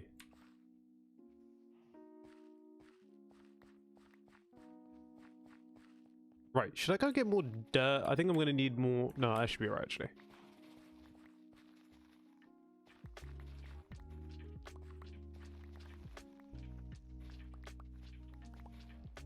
Actually, I've got a question for you guys. If you give me a sec, I need a second opinion on something. Maybe you guys can help. One sec, let me just get all this done.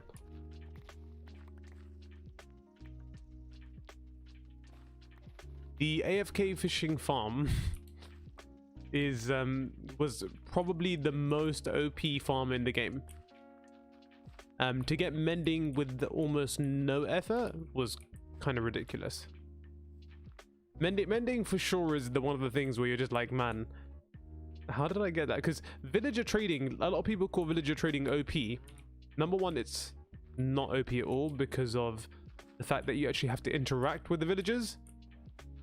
So putting that kind of in place makes a huge difference. Otherwise, you can make an AFK emerald farm out of them. That would make things ridiculously easy, because I could think of a nice easy AFK emerald farm for them. You could get a cobble generator, have that smelting into stone, and then let them buy stone off of you or whatever.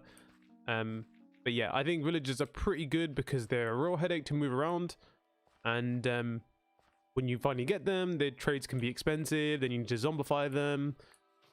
So yeah, okay, so hold on, let me show you guys something. Villager trading is easy. It's not convenient by any chance, by any means, sorry. There's a certain amount of effort in my mind that I think has to go into villager trading.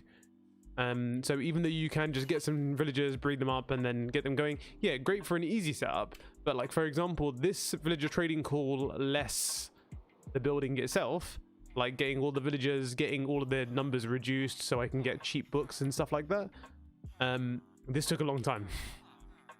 And I literally have a machine that breeds them, converts them, and then gets them ready for transport right here. Yeah, so like this is my villager trading. This is my villager experience. What do you call it? Well, I had a name for it. Villager is something. I forgot the name now. Something experience. But basically allows you to automate the whole process. And I used this machine, and it still took me a long time. And I literally have like the splash potions of resistance like on tap. I've got everything on tap. Getting the villagers is the hard part, but like I said, when you're doing a huge setup, it's a pain in general. Especially with, look, I was transporting, well, I wasn't doing anything because it was automated, but this was like after you had done the whole zombification, you could send them to the trading call or re-zombify them. And if you get someone who has an expensive trade, you're re-zombifying 2, 3, sometimes 4 times even. So yeah. And you have to cycle through trades. Sorry, Khan, you got the exact point there. That was the hardest part. Sometimes when you're looking for a mending villager and you want it at a low trade to start off with, so you don't have to keep re-zombifying it, it becomes a bit of an issue. So that part's hard too. I think there's a lot more to villager trading than most people think, like in terms of difficulty, but it depends on what you want from it too. So anyway, the question that I had for you guys is, so you see this part of the island, I think it was this part here, used to be land. So all I did was just get rid of the top layer. Do you think that it's worth me setting up a conduit to bring all of that down and make it in line? Because there are actually naturally generated parts of the island that have the same thing. That was not one of them. I can't remember what part of the island had it. But there's parts of the island that actually came looking like that anyway. So I was like, oh, it's part of natural generation 2 somewhere. So I wouldn't bother. Okay, I've lost where it was now, but there was a part where it looked the same. Do you think it's worth me setting up a conduit to get rid of that? Do you think it makes a difference in terms of looks? Let me know.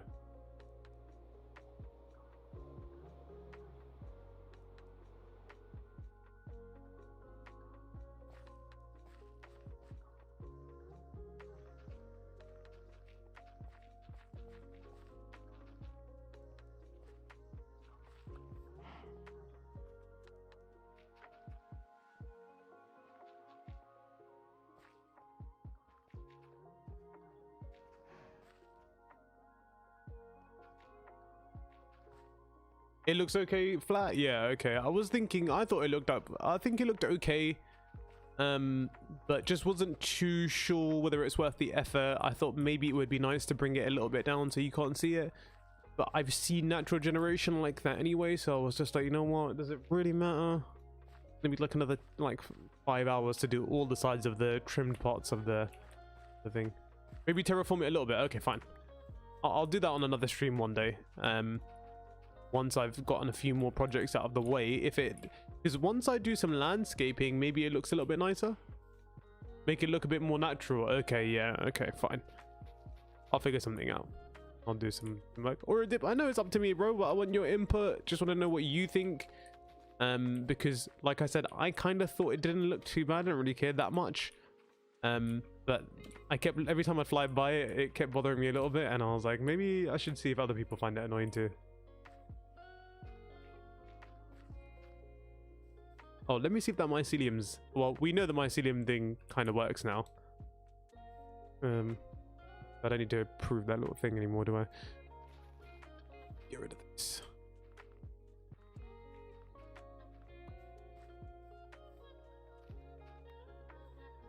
Not a crazy amount though. Yeah, okay, yeah, that's fine. Yeah, just a little touch up. Just to see how things work, to make it look a bit more natural. That's fine. Maybe I'll even add something there to add to the scenery.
So far my week's been okay. I've been off of work for a couple of days because of old Roni, but I don't know if I'll end up being off for the whole month. I might just end up being off for a couple of weeks or something, and then I might be back at work, or maybe even just like a week in total. And then I might end up being back at work because I don't know if you noticed that a lot of things are still up and running almost. Like, it mainly just looks like office workers are working from home at this point. Everything else seems kind of the samey. Like, so many stores were open when I went to the high street the other day.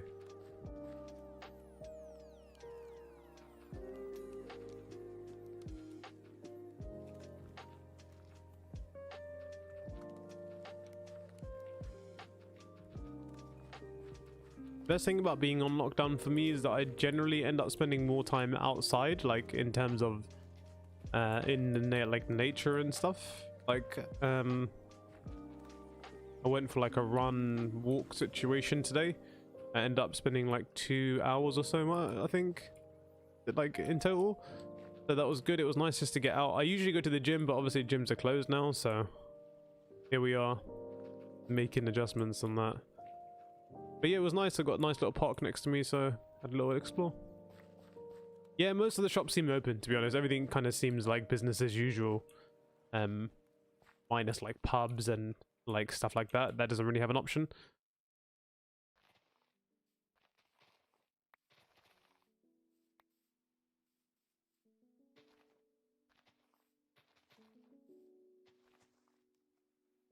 America, yeah, America's still open mostly. I guess state by state it depends and stuff.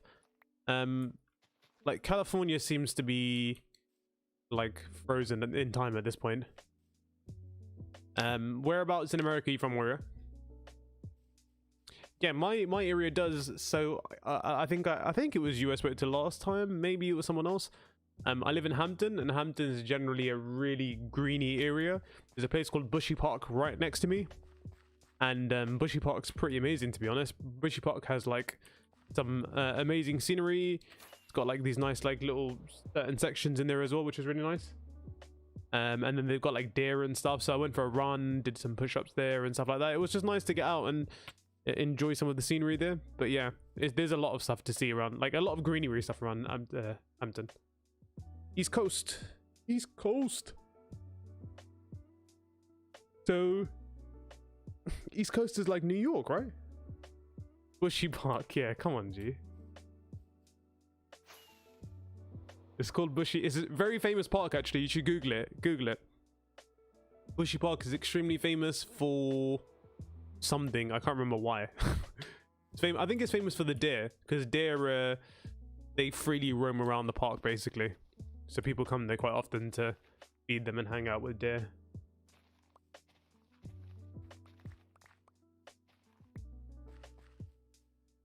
But yeah, Oreo, East Coast is like New York and stuff like that. You're on New York. Sorry, I'm you know, it's hard for me to keep up with that stuff. Like Connecticut and stuff, I think. I'm gonna flex on you here with my American knowledge. West Virginia. Oh, okay. Cool, cool, cool. West Virginia, one of the best places with a song made about it. Best song made about a place ever. Is that right? Yeah. Okay, that's what I'm trying to say. Yes, I've been Richmond Park quite a lot. I grew up kind of not in Richmond, but like Hounslow-ish. Twickenham, so I've visited Richmond Park quite a few times. Richmond Park is very nice. Imagine Bushy Park to be a small Richmond Park, basically. And I think it's more heavily protected by the government or the Queen's order or some crap like that. I can't remember the specifics, but yeah, they're in and around the same kind of like level, basically.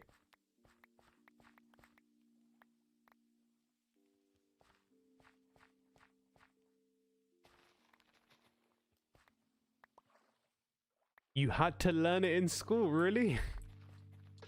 That is hilarious. Okay, so it's more meme for you now.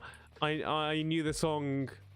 I used to really enjoy that song for some reason. I don't know why, but yeah, that is kind of funny if they make you learn it in school. That would be very meme at that point. You're originally from California. Nice.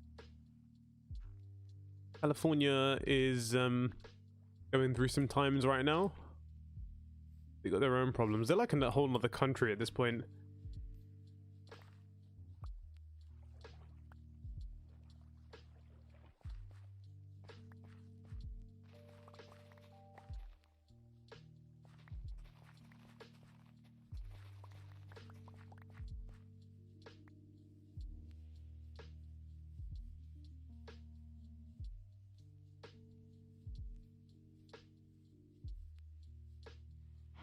I'm gonna bring this little mountain thing down a little bit, I think. Yeah, maybe a little bit, I think, because it's a little bit high and almost entirely useless at this point.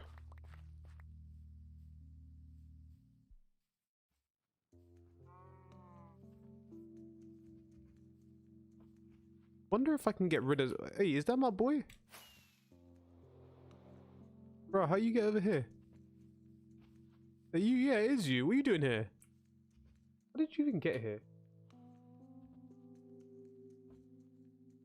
Yeah, I mean, California is also like unbelievably expensive from what I hear.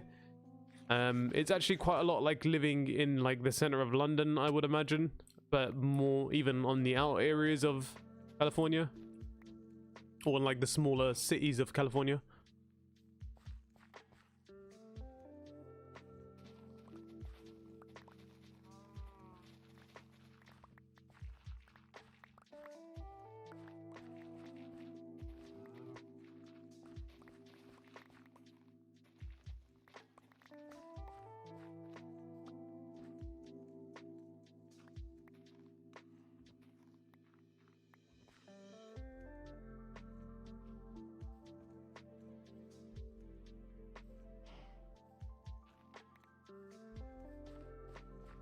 What do you guys think? Do you think I'm gonna be able to do this like by the end of the stream? I know that kind of takes into consideration how long I go on for, but there's actually a fat piece of land, to be honest.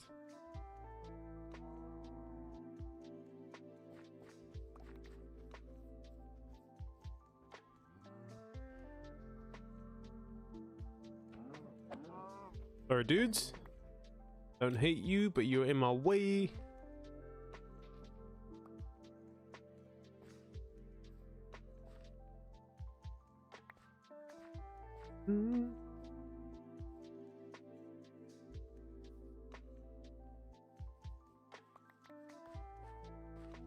Beacon for speed. Because haste isn't going to do too much for me right now. So I think the only thing that might make it a little bit more useful is haste, but not haste, sorry, speed. But even that, like, how much is it gonna help? Because I'm insta mining grass and at this point, aren't I?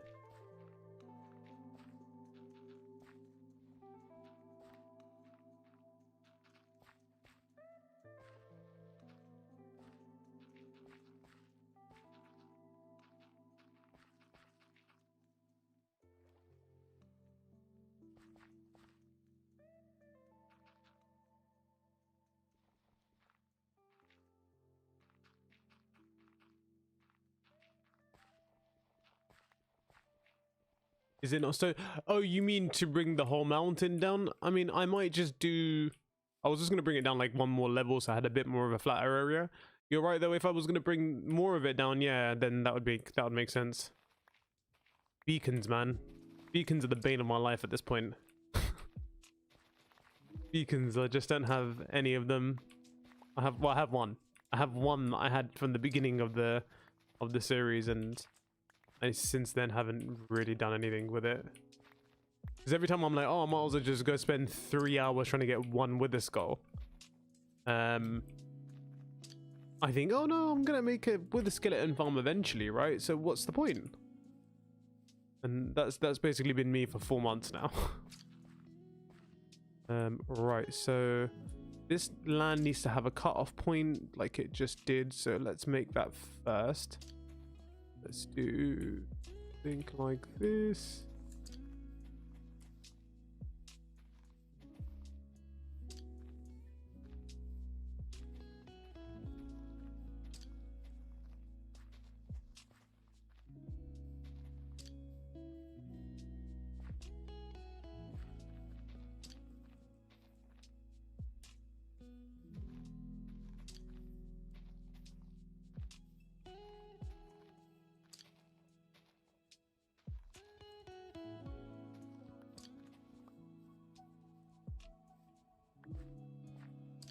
Yeah, that should cover me, I think. Right.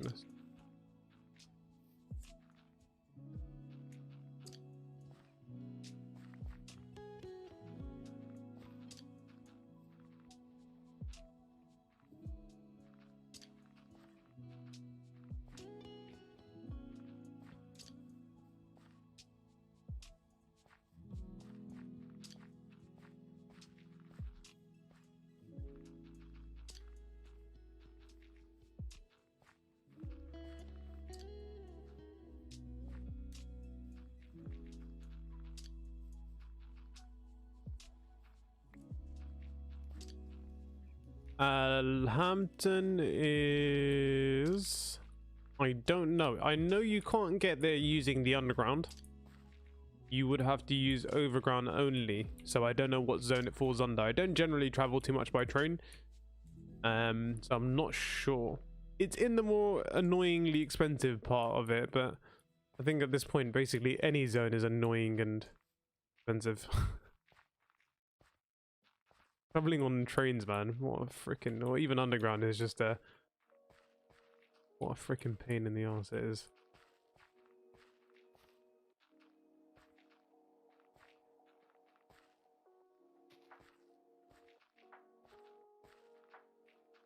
You said you were from Mitcham last time, I think? Am I remembering that right? That you?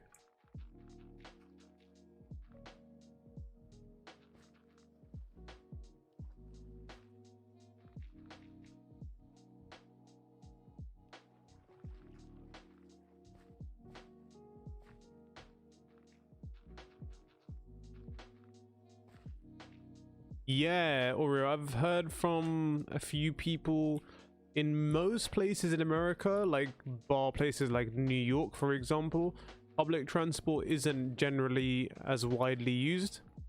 Like if you come to most places in Europe, you know, more specifically London, for example, we use trains and buses quite a lot. That's why they're quite expensive as well.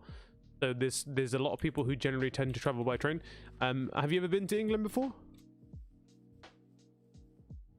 Lewisham, that was it. Sorry, yeah, I thought so.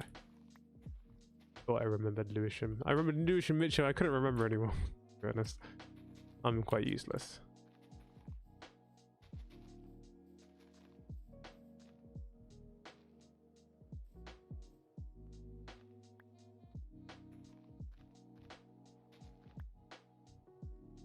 So like even when I went to Spain, for example, or I've been to Germany, we're set up for cars, and yeah.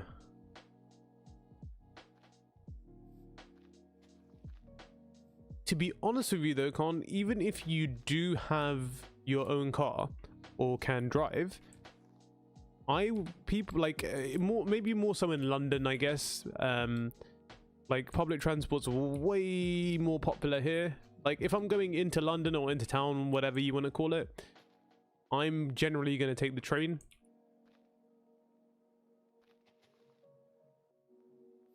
Yeah, exactly. Yeah, if you want to go somewhere further out. But that's the thing. Our, like Oreo said, their places are like West Virginia, for example, specifically is probably not set up for like public transport and stuff. But like most of Europe is built on public transport. Like a good majority of Europe, like the main European countries. I think Italy doesn't have that great of transport. But like if you go to Germany, for example, Germany's public transport's pretty on point. As is Spain. Spain's is pretty good, and same.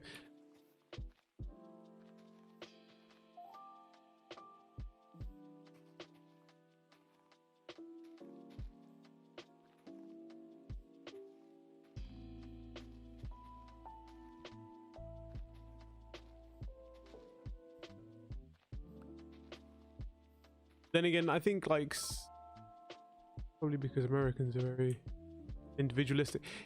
Yeah, I don't know if it's to do with like their ideals or whatever. I think it's mostly to do with like, okay, so if you look at insurance and fuel. Insurance and fuel in America, generally speaking, not obviously absolutely for sure, but that is a lot cheaper in America. Like in America, you insure the car, for example, not the person, which makes things a lot cheaper. But like in the UK, we have to do that. Our fuel's expensive. Yeah, so we have to insure per person, which means that it's more like record based per person. So insurance is higher, and our roads are a lot smaller as well. Our roads are significantly smaller than most American cities or states. I don't know. What's the Tesla thing? The train? What Tesla thing?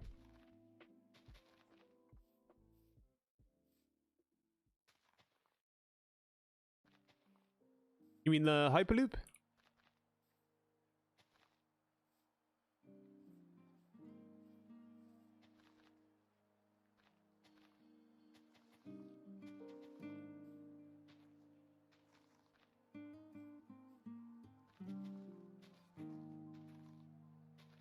Hyperloop, yeah. So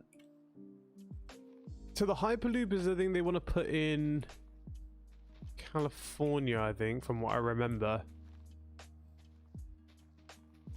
Which is a train system, yeah. It's like a... Is it what they want to put in America? I can't remember anymore.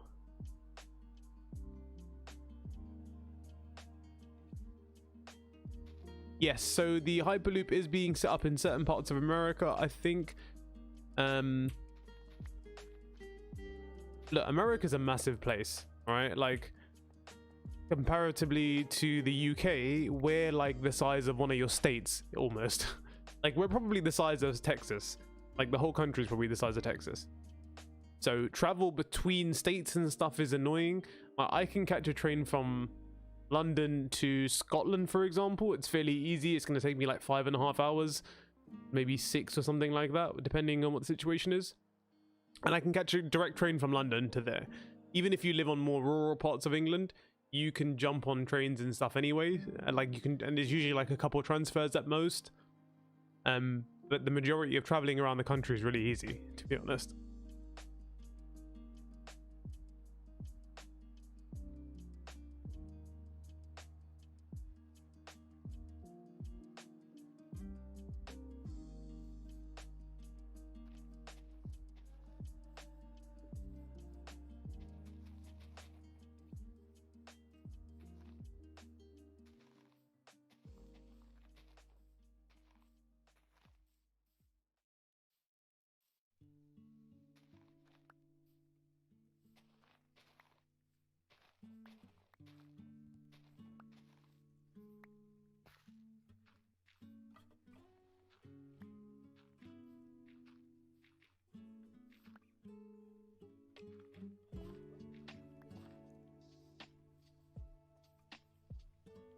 Yeah, it's easier for me to fly from London to basically most places in Europe in terms of travel time. I can travel to most places in Europe quicker than you can to most, like, if I want to go to Germany, I know this isn't really a comparison because it really depends on where you're flying from and to and stuff, but like travel within Europe is, I can get to most European countries in 5 hours.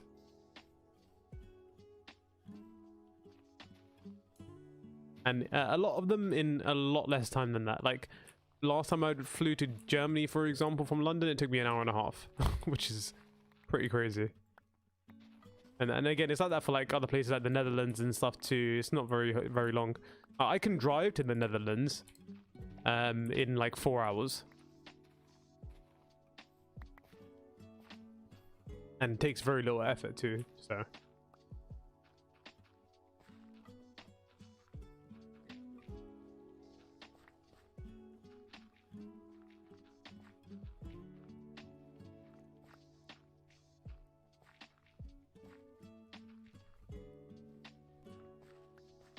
DC to LAX? Yeah, exactly. So that's why I always find it a little bit confusing, man. I went to Turkey in about 4 hours plane. Yeah, exactly. It's crazy. It's so much easier for us to travel to like a new country than it is for most Americans to travel within their own country. Which is why like states operating almost individually makes a lot more sense, because like it needs that separate, because you're not really even like the same place most of the time.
No problem, Con. See you soon.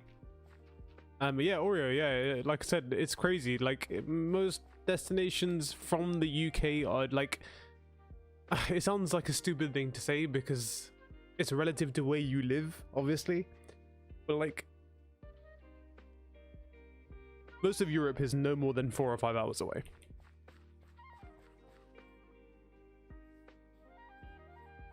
Hey bro, what are you doing here?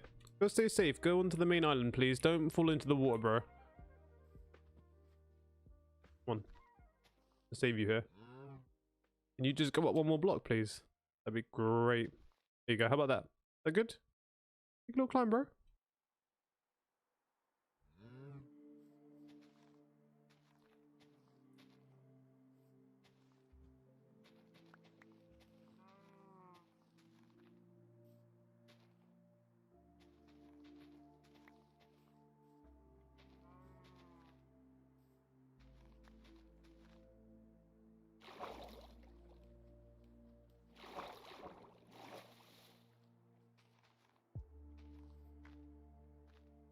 Okay, should we get a little overhead update? Let's go for a quick fly.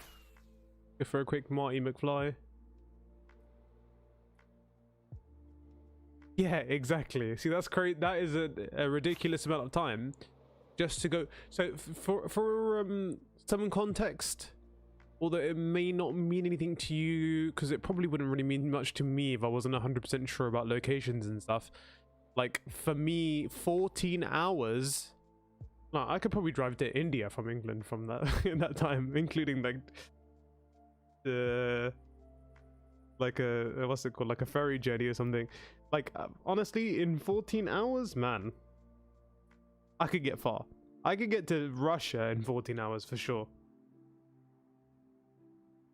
That's why it's funny, because sometimes we'll do road trips in England and we'll be like, yeah, road trip 3 hours. And then you see like road trips in America and they're like, yeah, road trip 17 hours. And I'm just like, oh, that's not the same kind of road trip. Mine's like if you're in, I don't know if when you whereabouts in California you were, but in some places like LA, I know it takes like 2 or 3 hours to get like uptown, for example.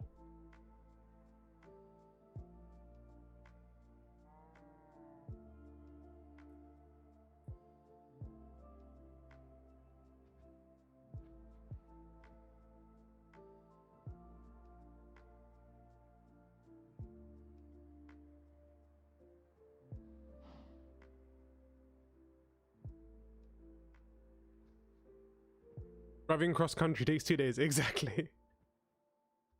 Yeah, in 14 hours I could drive from my house to Poland, which I don't know if that means anything to you, but yeah, in that kind of time I could do that, no problem. Yeah, cross country and stuff is cool. That's the thing. I remember we used to like when you watch films when you were younger, right? I'm sure you're aware, Warrior. England has a lot of like American culture embedded in it. Like a lot of the movies and films, movies and TV shows and stuff I watched when I was younger were all from America. So when you'd hear like someone reference like road trip on like a TV program or a film, you never quite understood the the kind of depth of how much traveling was generally involved when you're going across country. But yeah, I don't like, I couldn't even know if I want to drive that kind of time. I start losing my mind after like 5 hours of driving.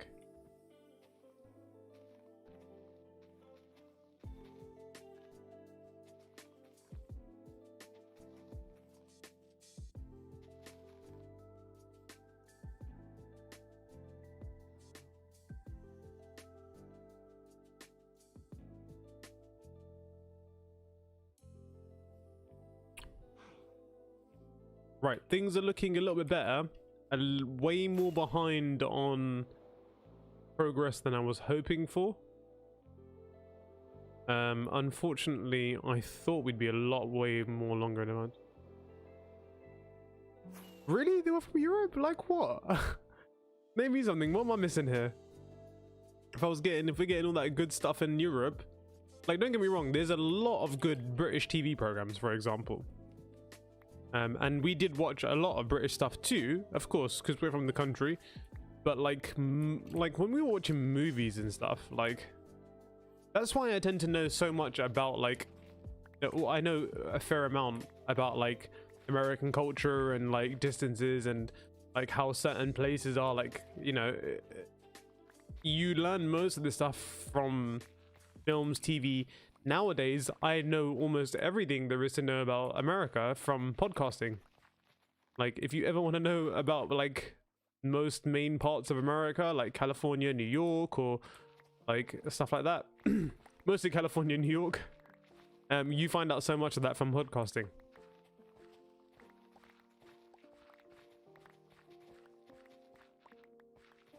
Oreo, have you ever seen a show? I don't know how old you are, but there's a show called In-Betweeners. Have you ever heard of it? It's quite not that old. It might have been around your time.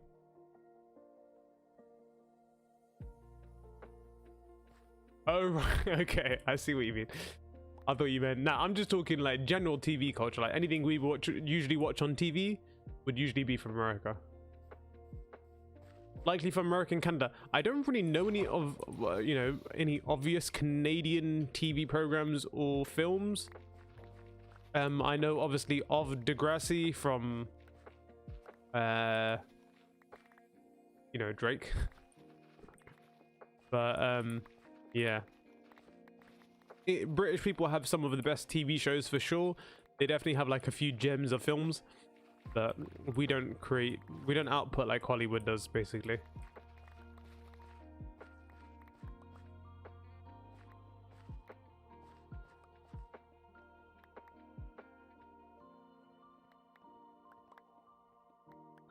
I'm getting rid of this island here as well. I don't want to waste my time on it. It's such a nothing little island that's sticking out. It's gonna give me extra work for no reason at all.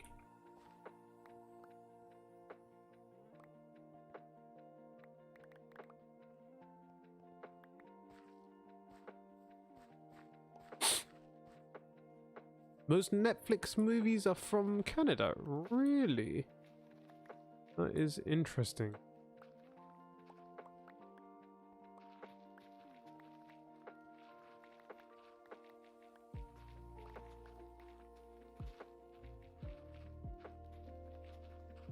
Speaking of Netflix, Netflix is becoming very not as cool as it used to be.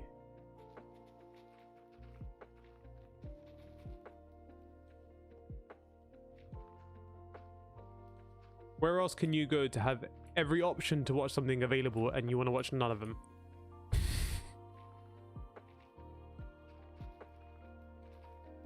But again, Disney Plus isn't all that great either. I don't know if you've been using Disney Plus at all.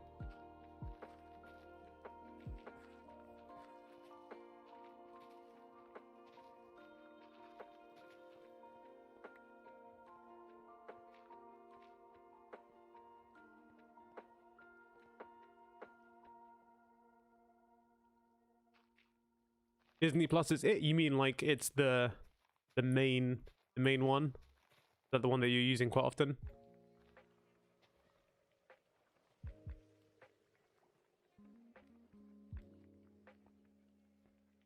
Is good in America? Yeah, we get a few things. I'll tell you my only things that I'm really interested in on Disney Plus is having all of the old Simpsons. I don't know how old you are, but if you've never seen like seasons 3 to 10 of The Simpsons, is in my opinion some of the best animated TV series of all time. So yeah, I like to rewatch some old Simpsons. Other than that, like I haven't watched The Mandalorian yet. I watched one episode of it, sorry, but I'm not a huge Star Wars fan, so I don't really have too much of an interest in something like that.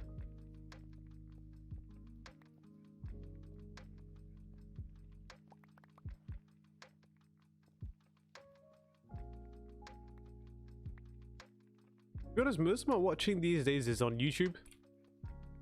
Amazon Prime and just your TV providers on demand. Amazon Prime is good. It's got some good stuff on there. I never end up using Amazon Video though for some reason. I only ever watched Mr. Robot on there, I think, and then after that never used it again.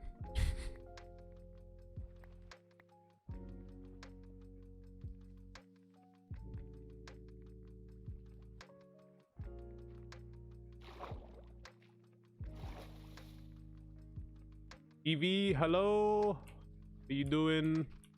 Welcome to the stream.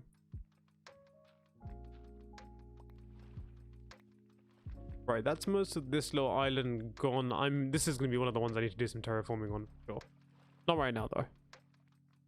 We have grass blocks to place. Will I bring this down too? Make my work easier.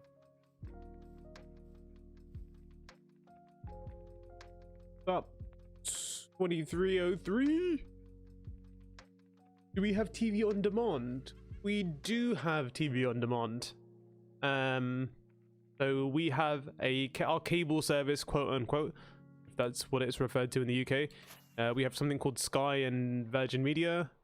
So both of those they have their own like on demand kind of stuff.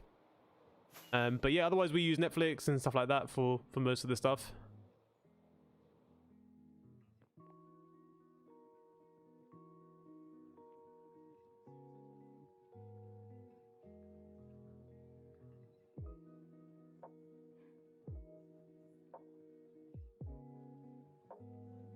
I'll tell you something, like TV on demand or just like cable providers for examples are probably going to be not around that much, if I'm honest, because like things like Netflix and, to be honest, Disney making the move on to on demand really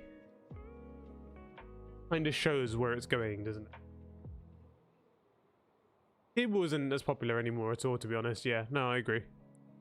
I don't think I've watched live TV, because in the UK we get like channels. I think you get in America too. You get like a certain amount of channels for free. That's just always on a TV. So we get channels 1 to 5 in the UK for free, and even the free ones I haven't watched in. Like I might have watched something for nostalgia a few months ago, but I haven't actually watched TV in many years.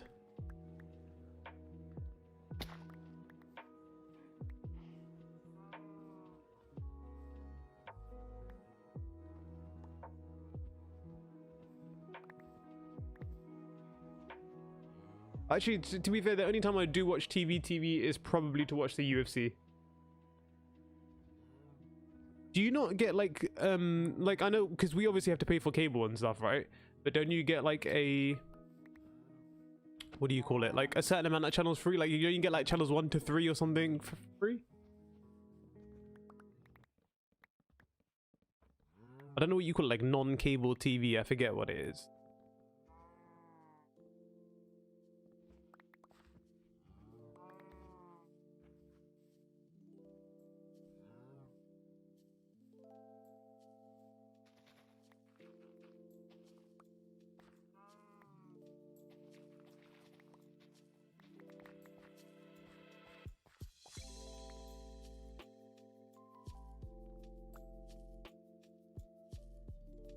They stopped doing that in the 90s. Okay, my bad. I thought they were still around, to be honest, but okay, fair enough. That's crazy. Yeah, we still get channels like 1 to 5 for free, and actually BBC is quote unquote free too, as long as you pay for your license. So like BBC's got some good programming actually. In fact, if you've ever watched like a TV program from England before, like Peaky Blinders and stuff like that, if you've ever heard of those all started on the BBC. So BBC do actually bring you some quality programming, but the rest of the channels are pretty trash. Especially in today's day and age, like the things I can even watch on YouTube is better than most normal TV. So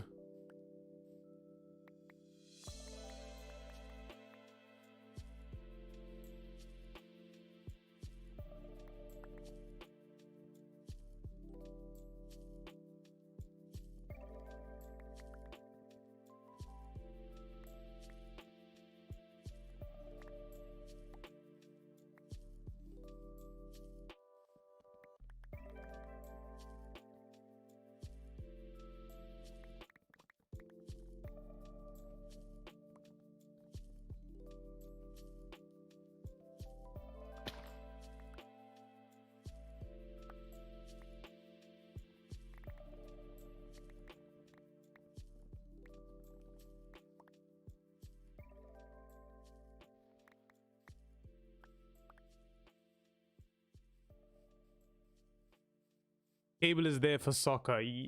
Yeah. I don't think you guys watch much soccer, so that's interesting. Unless that was a reference for me. In which case, yeah, actually, most people actually only have like cable in England for like football and stuff, as we call it, of course.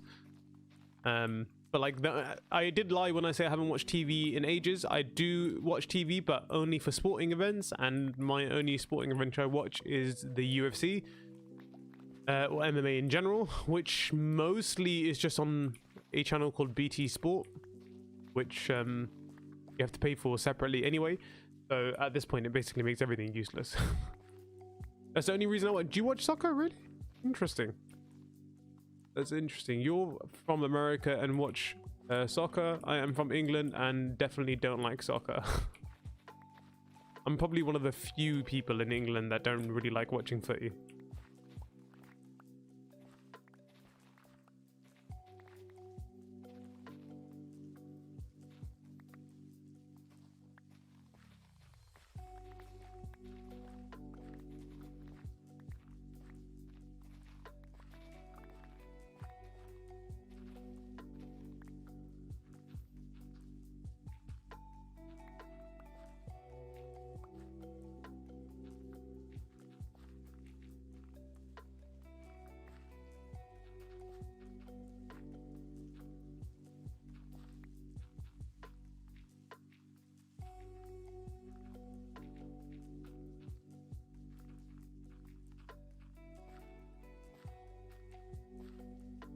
You like it a lot? Okay, cool. So who do you have a team you support specifically?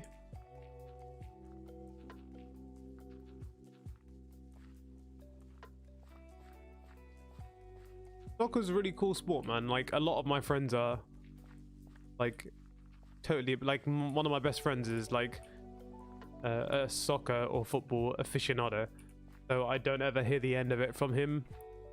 But yeah, just never something I got into.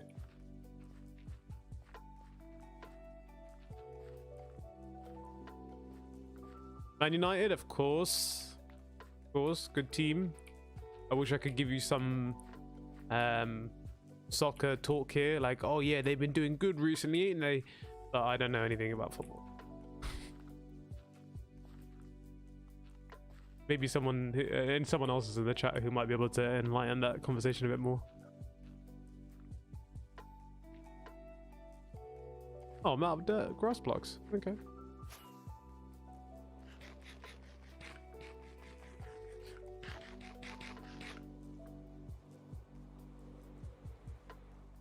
Oh, I've still got some patches of mycelium here. Maybe I should take care of these, you know what I mean?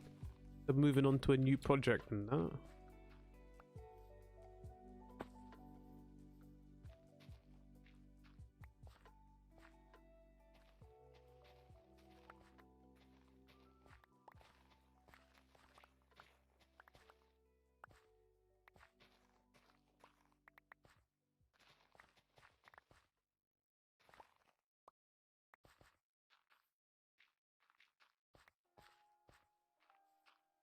Yeah, I would only imagine that's because there's not a huge amount of people who watch soccer in America, although more than I originally ever thought. But still probably not enough for them to justify having a lot more channels and a lot more coverage and stuff on it. Like, I don't ever like, you know, I don't really watch football, like soccer as you call it. But like, I would never really watch American football. Like, a lot of people watch the NFL, what's it called? The finals, what do you call it? Come on, man. The Super Bowl. People watch the Super Bowl in England quite a lot, but that's mostly just because it's like almost like an occasion now. It's like an event. It's like an event that everyone can enjoy. But like we never get any coverage of like normal like soccer, football, American football. It's all very confusing when you're talking cross country.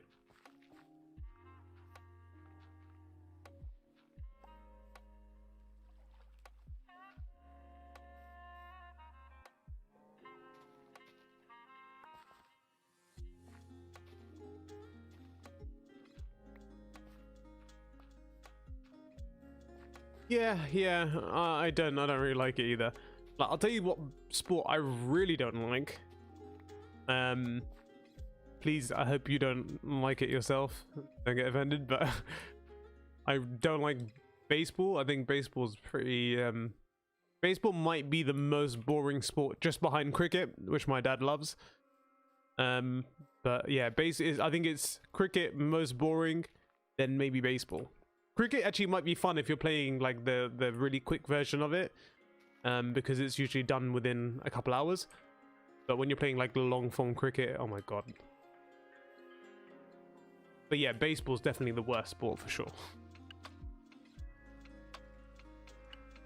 Yeah, you agree? Yeah, man.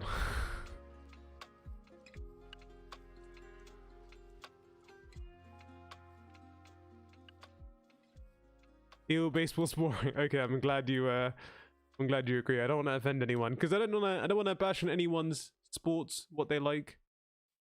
You know, each to their own. Like, I watch MMA, I watch UFC. People don't, it's not a very big sport worldwide, you know, generally speaking. But that's like the sport for me. I could talk UFC all day long, but you know, bring me British football or pretty much any other kind of sport, and I'll turn off. Oh, I didn't get the grass blocks, my bad. Look.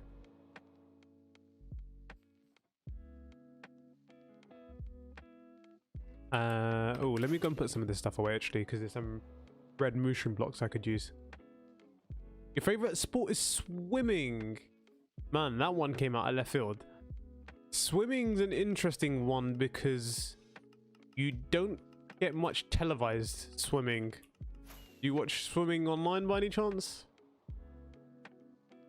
Is it something you watch on like YouTube? Because I don't know, whereabouts are you from? Then like in England you don't get too much swimming coverage, for example. And unless it's on the Olympics, then everything's good to watch. The Olympics is just kind of cool in general, just as like an event. Like, when else would you watch 100-meter swims?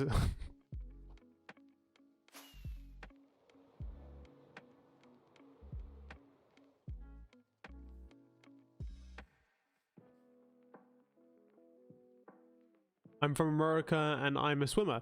Very cool. I don't know if you guys get coverage for professional swimming. That's cool. In England, we don't really get much of stuff like that.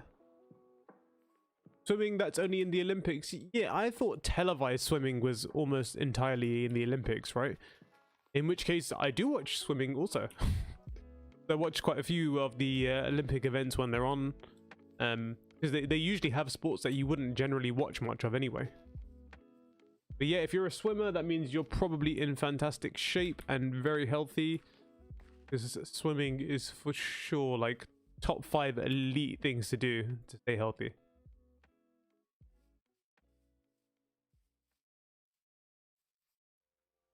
Right, this is starting to rattle me a little bit now, if I'm honest.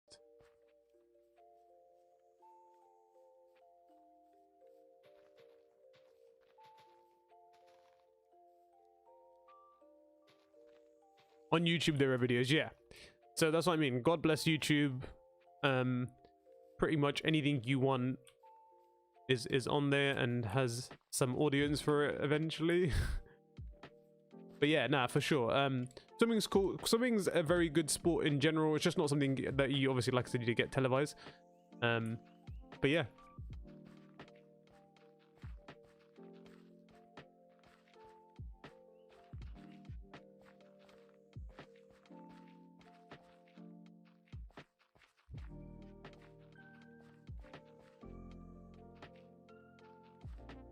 Although I'm sure if you go onto ESPN at a random time of the day, you can probably get some sort of swim event on there. ESPN have always got some like sporting event on from some random location, I'm sure.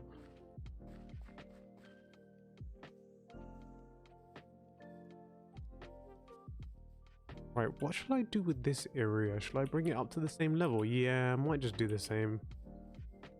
Okay.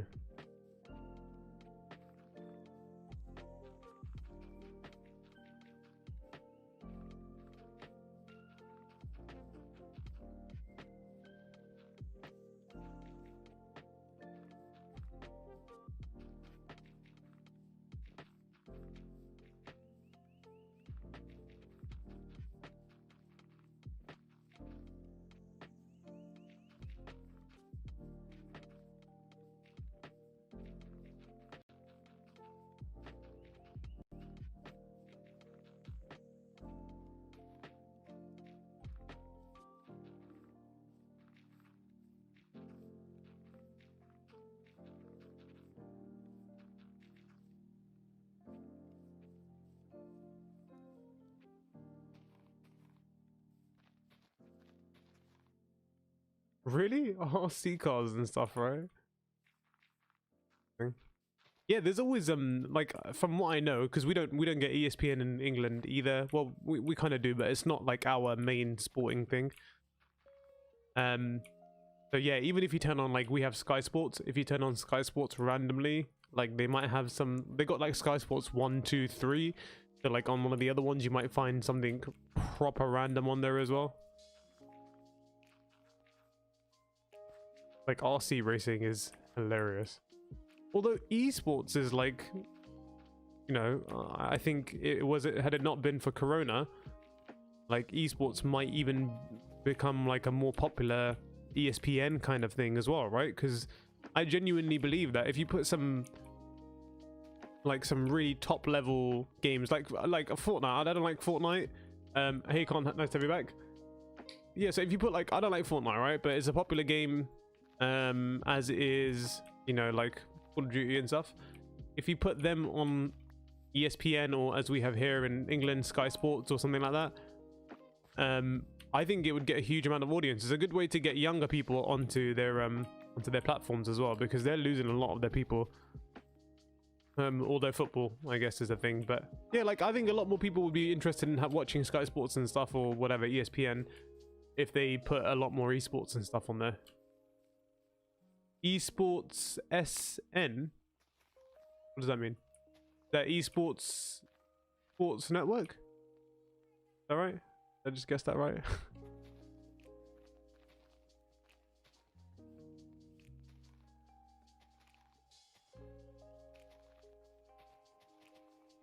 But obviously, like most sports at the moment, including esports, are pretty dead at this point.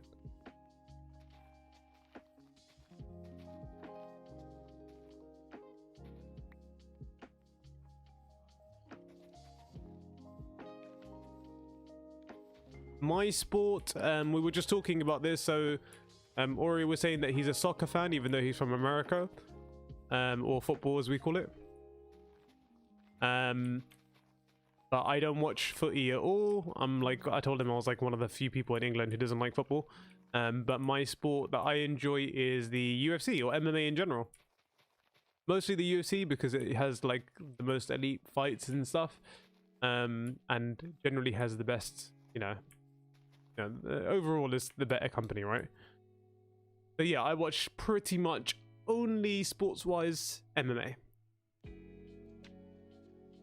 But our friend Oreo here is a Man U fan. So that was interesting.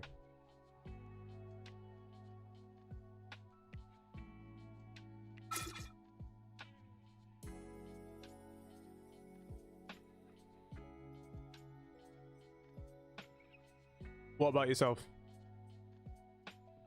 You watched the F1? Okay.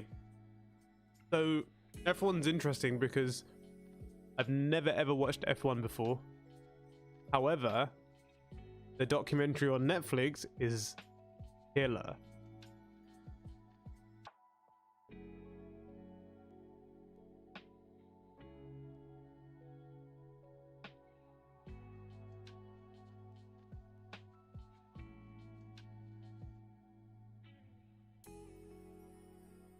Thanks, bro. See you soon.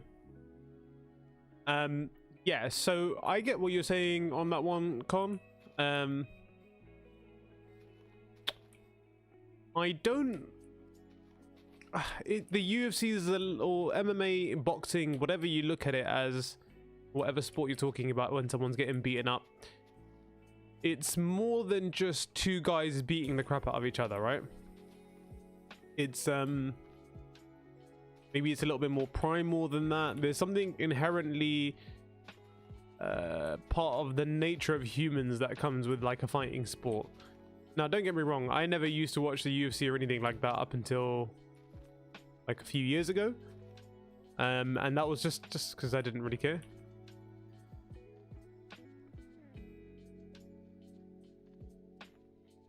Yeah, okay, so this is the thing, right? I don't know anything about F1, so I don't know why. I don't know if they shouldn't have been focusing on one team or one person or whatever so much. But in terms of the production of it and making you interested in F1 in general, I think it did a great job. Like, I went from not really ever considering watching F1 to really realizing why people really are like invested in the sport. Yeah, season 1 didn't have too much Lewis Hamilton, which was interesting. I thought he would be like key like advertisement almost for them. But they didn't do too much with Lewis Hamilton. Season 2, I'm a couple episodes in right now, and he's in a lot more than he was in season 1 at least. Because I guess Lewis Hamilton would probably be the biggest draw, considering he's like the most dominant driver or a part of the most dominant manufacturing team.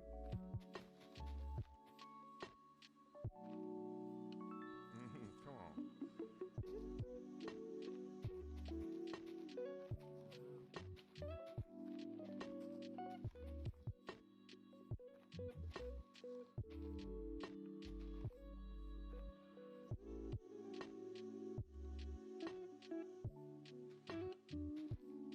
Oh, really? They've been crappy? Yeah. That kind of sucks. Now, there was a point where F1 was really kicking off. Like, there was a lot going on about it. And, like, I had a lot of people that I knew that were really interested in the sport. But I just don't know much about the landscape of the whole situation as of right now. But yeah, like I said, I understand the situation with fighting sports in general. I understand violence doesn't really work for everyone. But the way I look at it is it's not a street fight where you're brawling two guys who don't know what they're doing, just trying to beat the crap out of each other. It's a professional sport where people are trained to do stuff like that. And it's an agreement between two gentlemen, right? It's like the old Colosseum days where two men would agree to go into a fight with a mutual agreement that one of you lot is going to get beaten the crap out of. And the more you realize the technical side of UFC and fighting is, I think that's where it's mostly at. And there's also a huge amount of respect between fighters and stuff, which I find quite admirable. So two guys who can beat the absolute living crap out of each other, and then, you know, if you want to see what good sportsmanship is like, watch the end of a fight where two people don't totally hate. If two people don't hate each other, the amount of respect that's given between two fighters from the fighters is pretty incredible. It really goes to show just how gentlemanly the sport can be. But I get it. Because Lewis just wins every race, it's like the best MMA fighter continuously winning every fight. Eventually it gets repetitive and boring. Yep. That actually is something that happened up until recent times in sports. Yeah, okay, Oreo Dip, come on, man, don't fact check me like that, bro. You know what I'm saying, you know what I'm trying to say. Like, it's just like, it was like no, an agreement, I guess. I don't think people wanted to go into the Colosseum. I'm fairly sure they were forced there, and they fought. Listen, guys, don't fact check what I'm saying specifically. It was more of an idea, right? Listen, I haven't been to school in a long time, right? I don't remember what happened in Roman times. I barely remember what happened in most of our times, all right? Well, I'll think of a better example in a minute, right? So you don't mug me off, and then we'll see. But yeah, the idea is that it's two guys who agree to go into a fight together, and then they give it their all, and then they hug it out at the end. Most of the time, unless they hate each other, in which case that doesn't happen.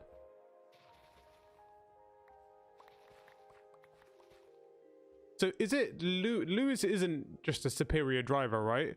Lewis is just with the best team, as in terms of like the vehicles. Like Mercedes is just the best, right? Oh, 7 years, jeez, man, that's dominance. That is pure dominance.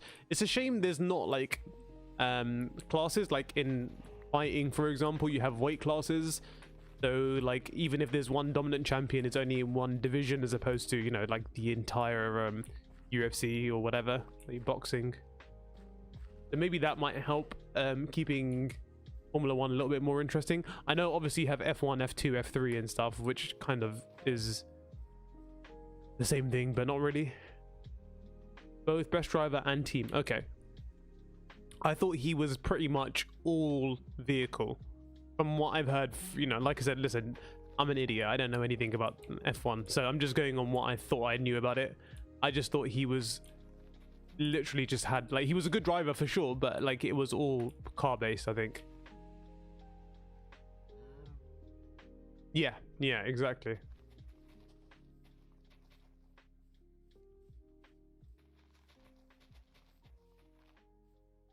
I thought it was like 25% really good driver and then like 75 amazing amazing vehicles and stuff.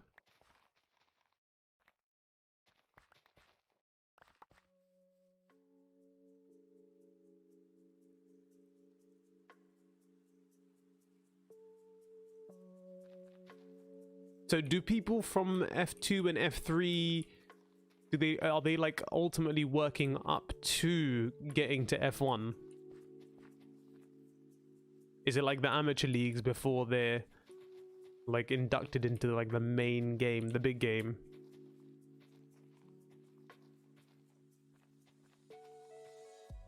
So yeah, then maybe, like I said, so maybe having some sort of like separate divisions within a Formula One would make things a little bit more interesting, because then even if you had like a dominant champion, it'd be across like a different division as opposed to just one sport. Although I guess the same could be said about football, right?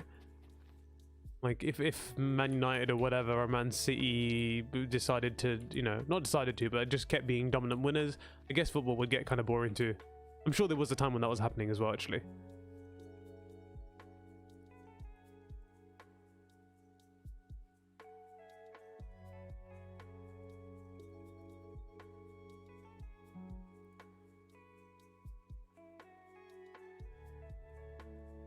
Okay, good. That's interesting to know. No, it would be like that.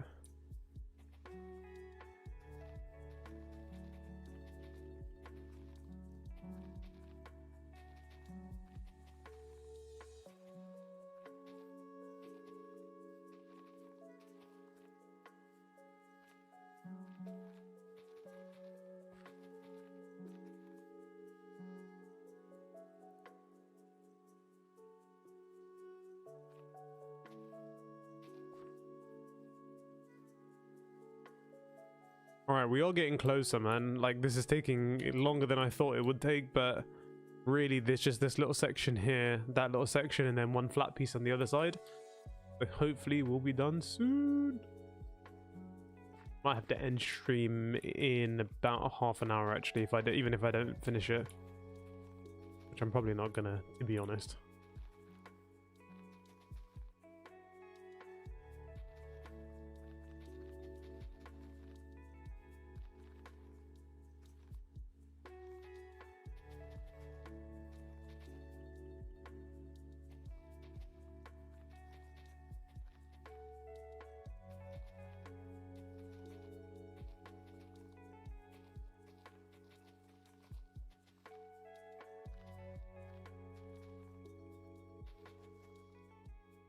There will be new regulations in 2022. Yeah, how? What are they going to change? I think if they put like limiters in place for vehicles, that could be something. But then again, this is also a completely uneducated opinion from someone who knows nothing about how that already works. But I can imagine like vehicle limitations might be a thing, or like no monopoly over certain parts, like they can't keep Lewis Hamilton as their main driver for 7 years, I guess. I don't know.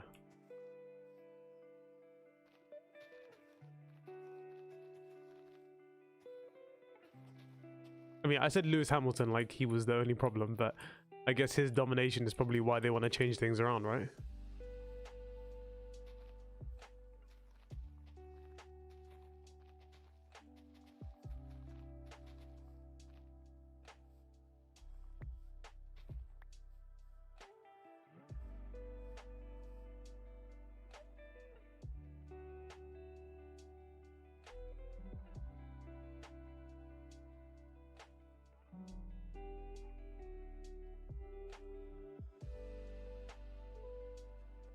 Vehicle limits are already a thing. Yeah, see, that's how you know I'm an idiot. Yeah, I have no idea how that stuff works. They are redesigning the aerodynamics to use ground effect the car and generally making it fairer for development money wise. Okay, so you can't just like, so this is an issue I think they have in I think they have this in football too, where you can just like, if you're just rich enough, you can just overdevelop a vehicle and there's no restrictions in that. Is that what you mean? So they're trying to put restrictions in how much money you can funnel into one car?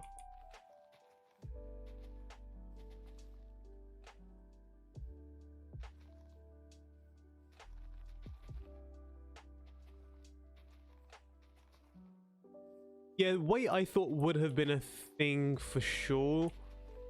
It was, I couldn't think of what else there could be.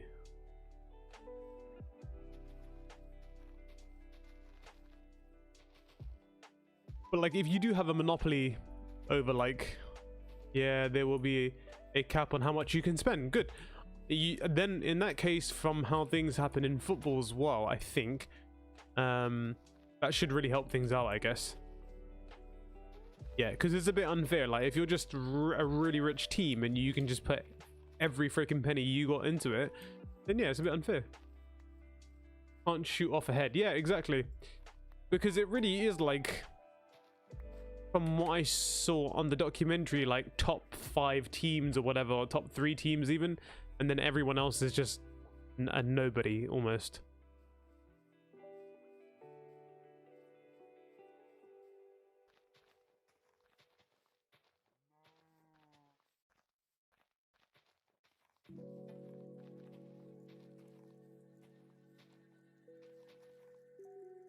Also, I think the reason why, because you were saying earlier, I don't know why they focused so much on Haas.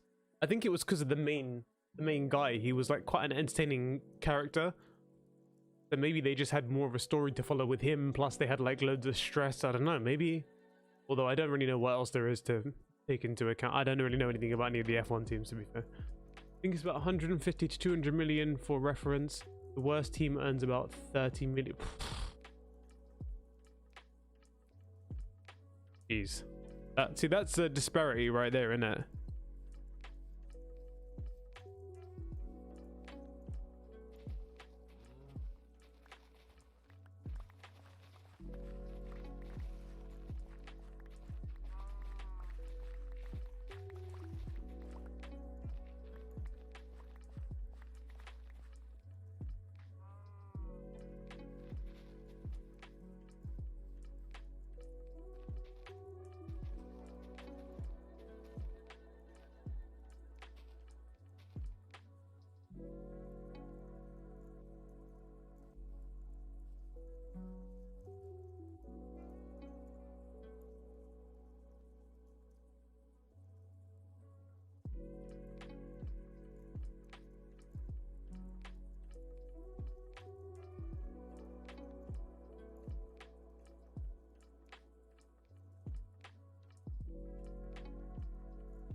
Where's that?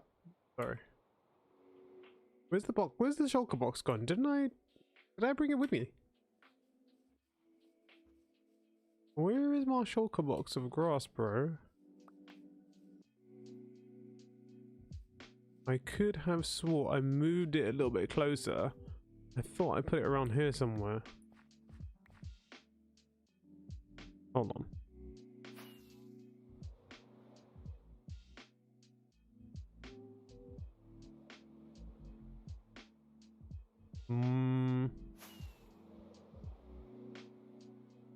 Little bit confused if I'm honest, but oh, here it is. Never mind.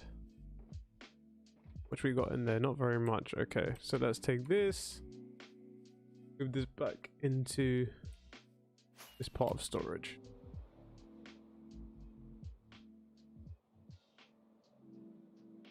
So, guys, is there anything particular that you would like to see either in a redstone video or in the survival series?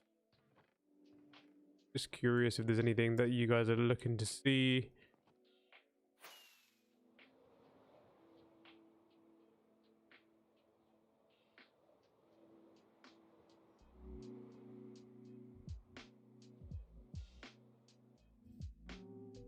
Got to go, be back. No worries, man. If you're not back in anytime soon, I might be offline, so I'll see you next time. Otherwise, see you soon.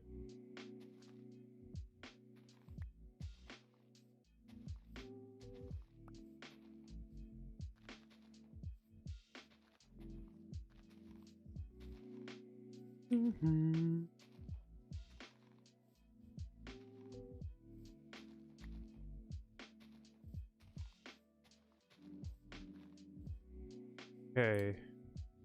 Just this little lump here left now, isn't it?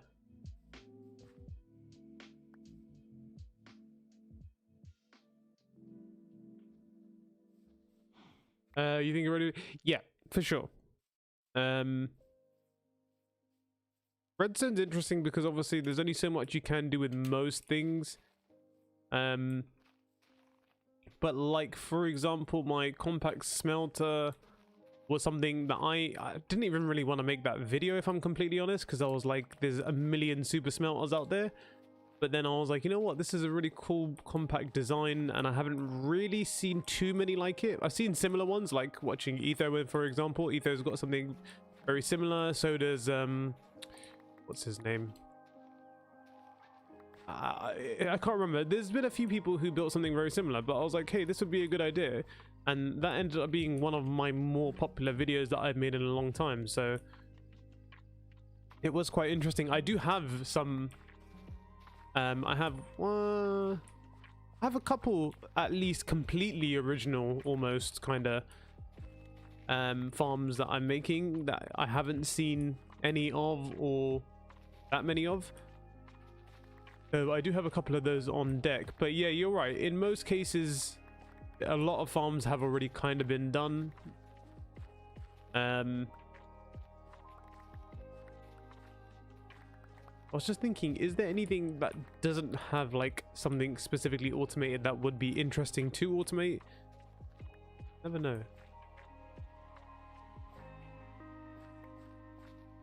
Yeah, exactly. And that's not to say mine's better than anyone else's video or worse or whatever. It's just to say that you can still always find something that kind of changes a design or something that's already exists.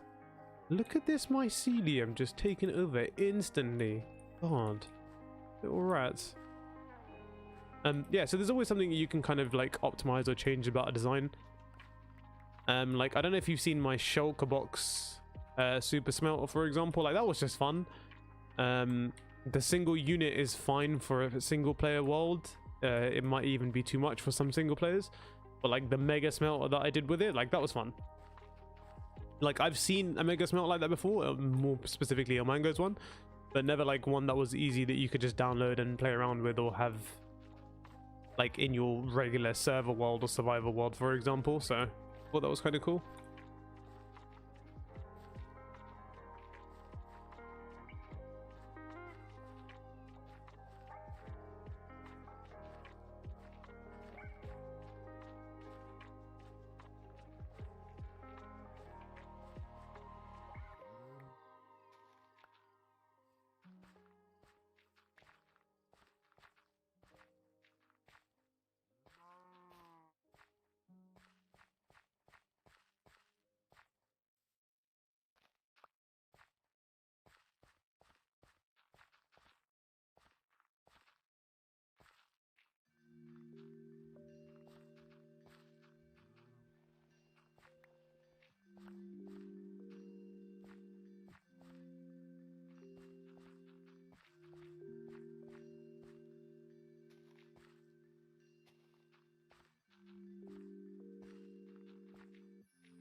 Okay.